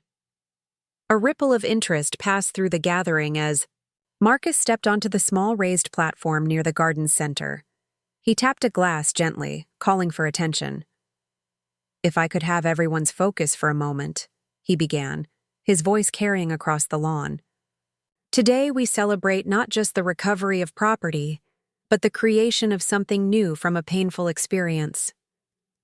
The crowd quieted, turning toward him expectantly. "1 year ago, our family faced a crisis that threatened not just our material legacy, but our trust in one another and in the systems designed to protect us." Marcus nodded toward Detective Okafor and Judith.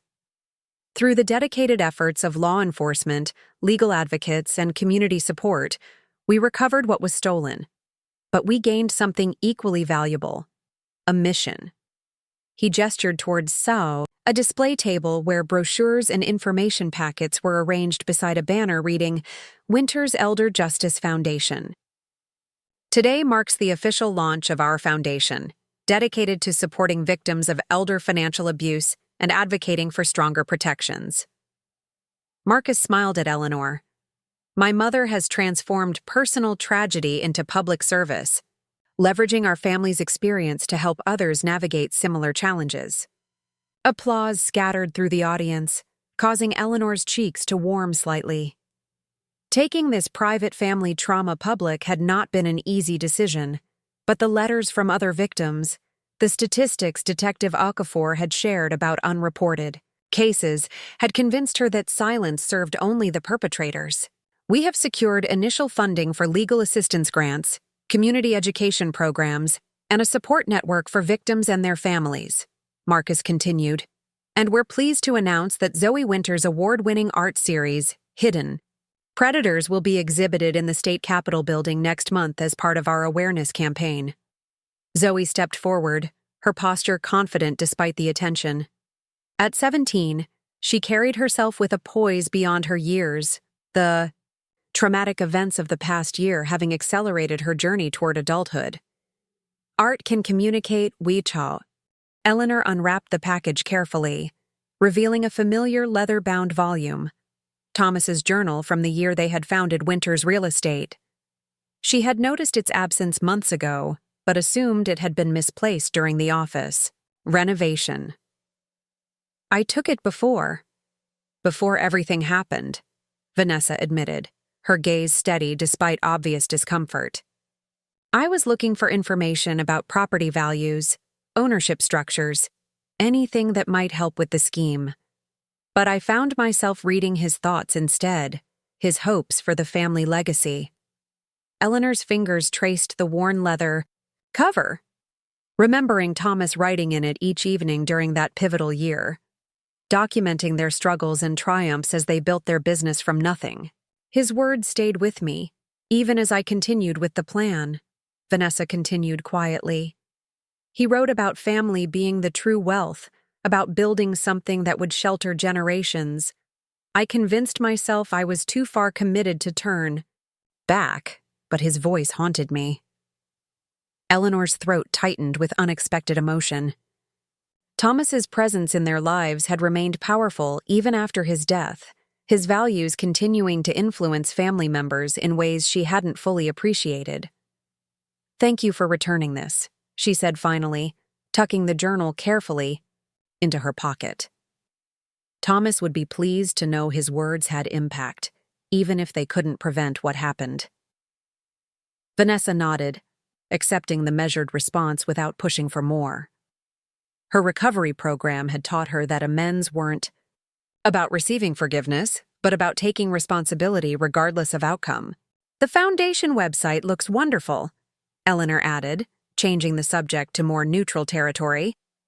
"Marcus mentioned you've been coordinating the technical aspects." "Yes, we're ready to launch today. The resource directory for victims is complete, and the legal aid application system is functioning." Vanessa's expression brightened slightly with professional pride. Her technology skills, once used to research Eleanor's vulnerabilities, now served the Foundation's mission. Their conversation was interrupted by Zoe approaching with a prospective college advisor who had expressed interest in her advocacy work. Eleanor excused herself, allowing Vanessa and Zoe their moment with the academic representative who might help shape the girl's future. As afternoon mellowed toward evening, Eleanor found herself seeking a quiet moment away from the celebration. She made her way to a secluded corner of the garden where two memorial benches stood beneath a weeping cherry tree. One bore Thomas's name and dates. The newer one had been installed for Michael after his accident. Eleanor sat between them, feeling the presence of the two men who had shaped so much of her life. "We recovered everything," she told them softly. "Not exactly as it was before, but perhaps stronger in the mended places."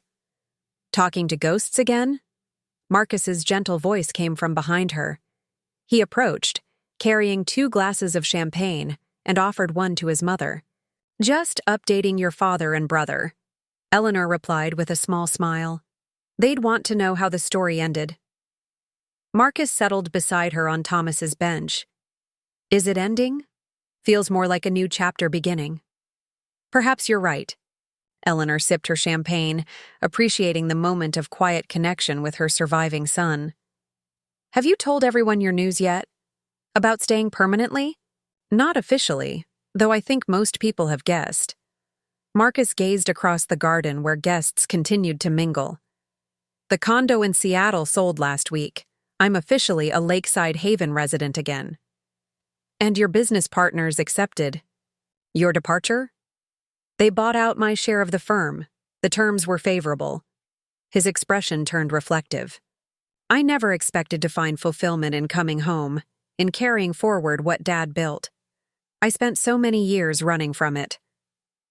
"Your father always said you'd find your way back when you were ready," Eleanor confided. "He understood your need to prove yourself independently first." "I wish I'd known that." A shadow of regret crossed Marcus's features. "We left too much unsaid between us." He knew Marcus. Even without the words, Eleanor patted his hand. Just as he would understand. The changes we're making to the business now. Thomas never feared evolution. Across the garden, Judith was gesturing for their attention, indicating it was time for the final toast of the evening. Marcus helped Eleanor to her feet, and they rejoined the gathering as glasses were raised.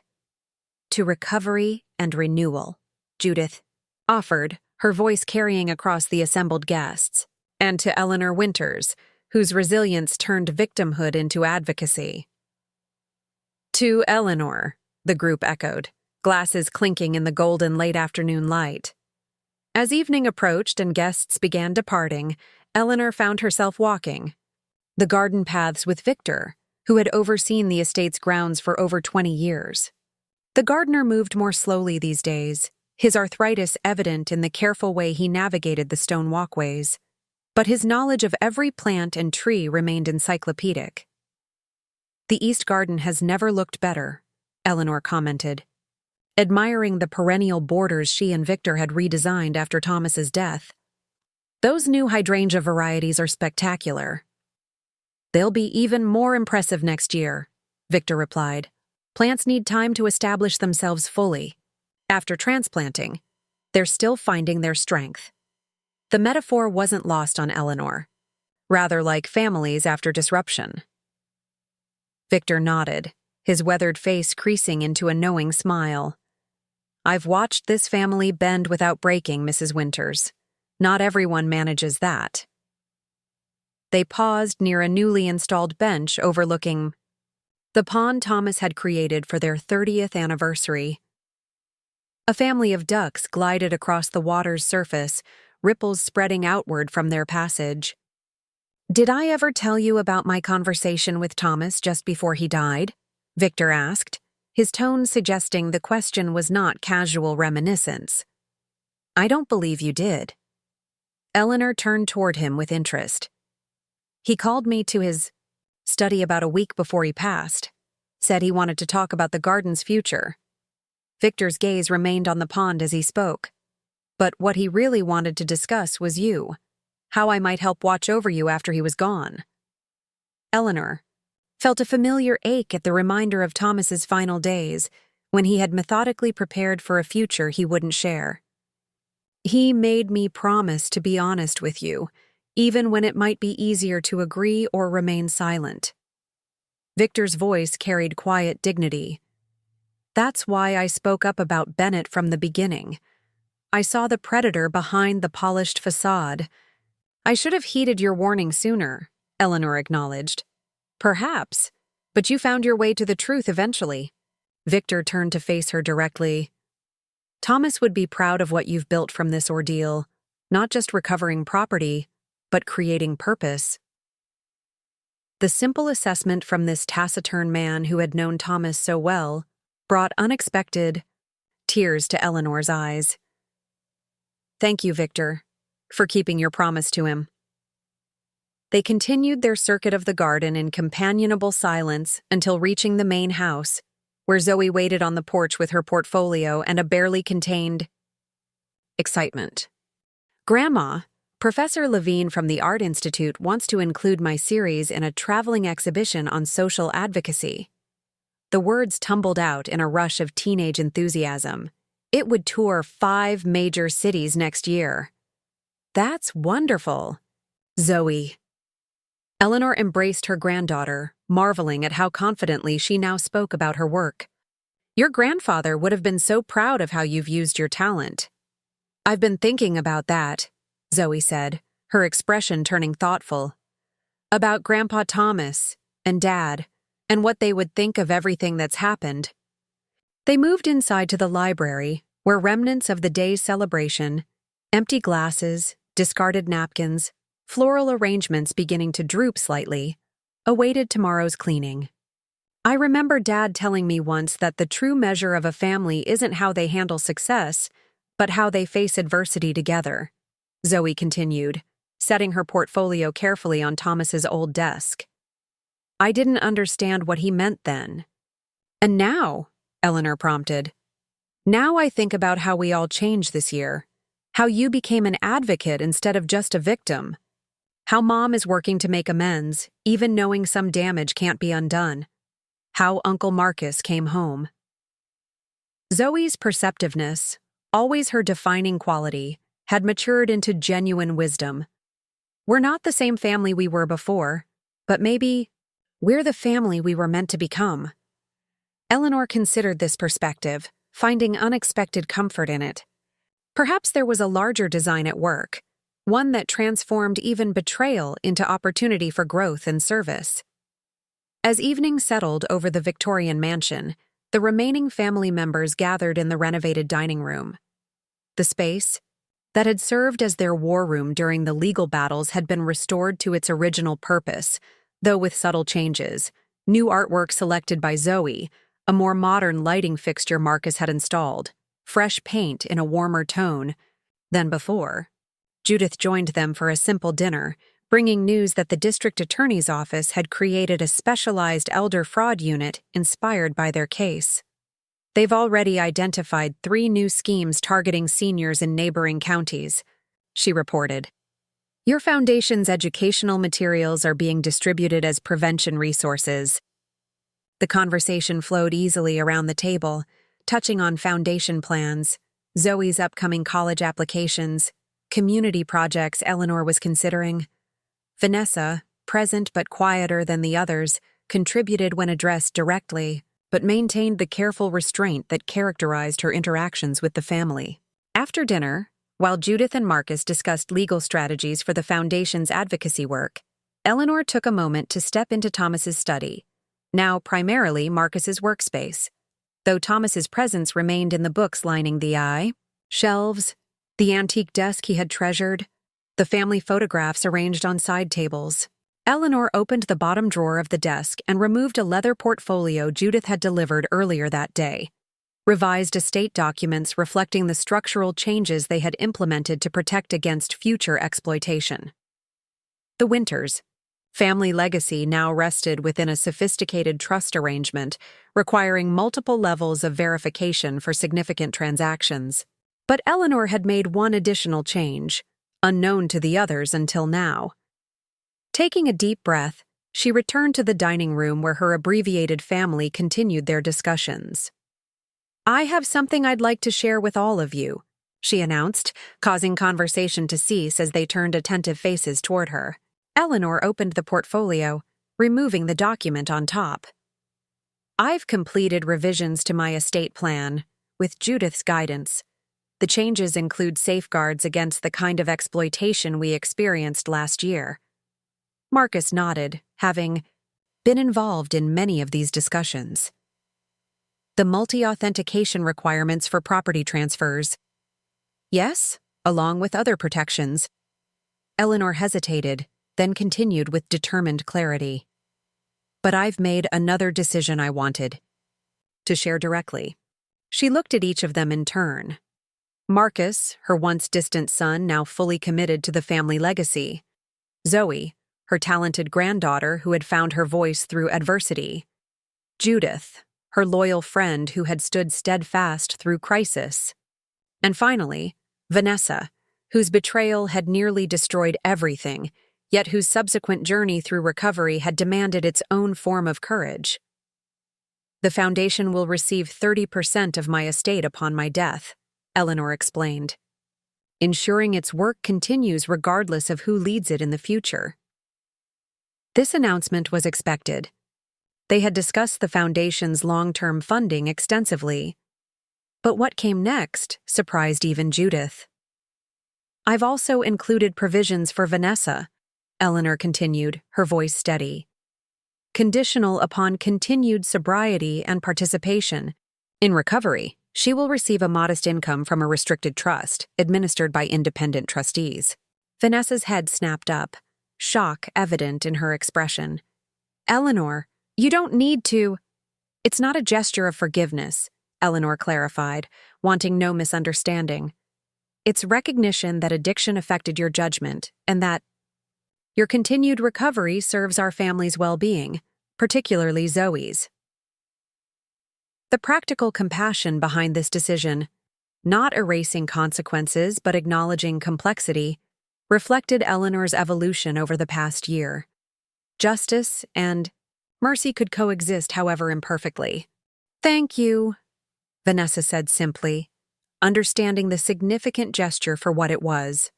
Not restoration to her previous position, but acknowledgement of her humanity despite her grievous errors.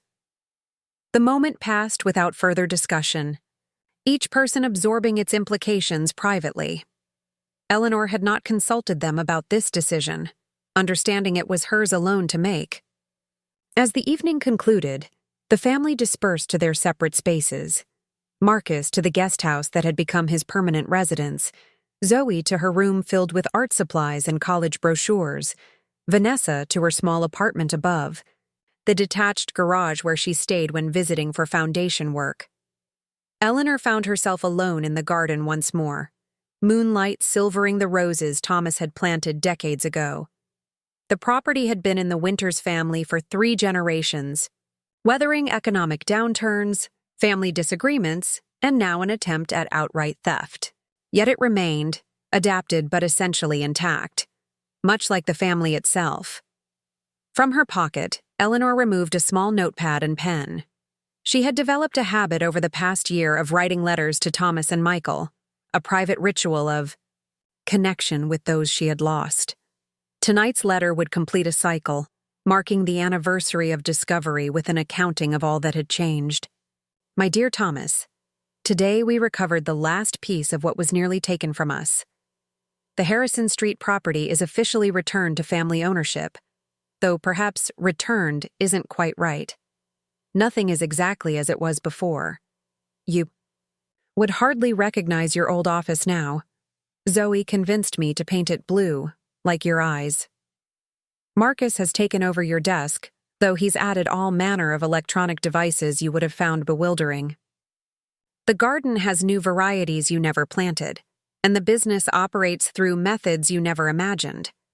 Yet somehow I feel you would approve of these changes. You always said a family business must evolve or die. What nearly killed ours has ultimately forced an evolution that made it stronger.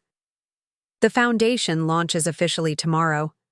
Who would have thought your practical wife would become an advocate in her 70s? But purpose finds us in unexpected ways, doesn't it? You found yours in building something lasting. I've found mine in protecting what others have built.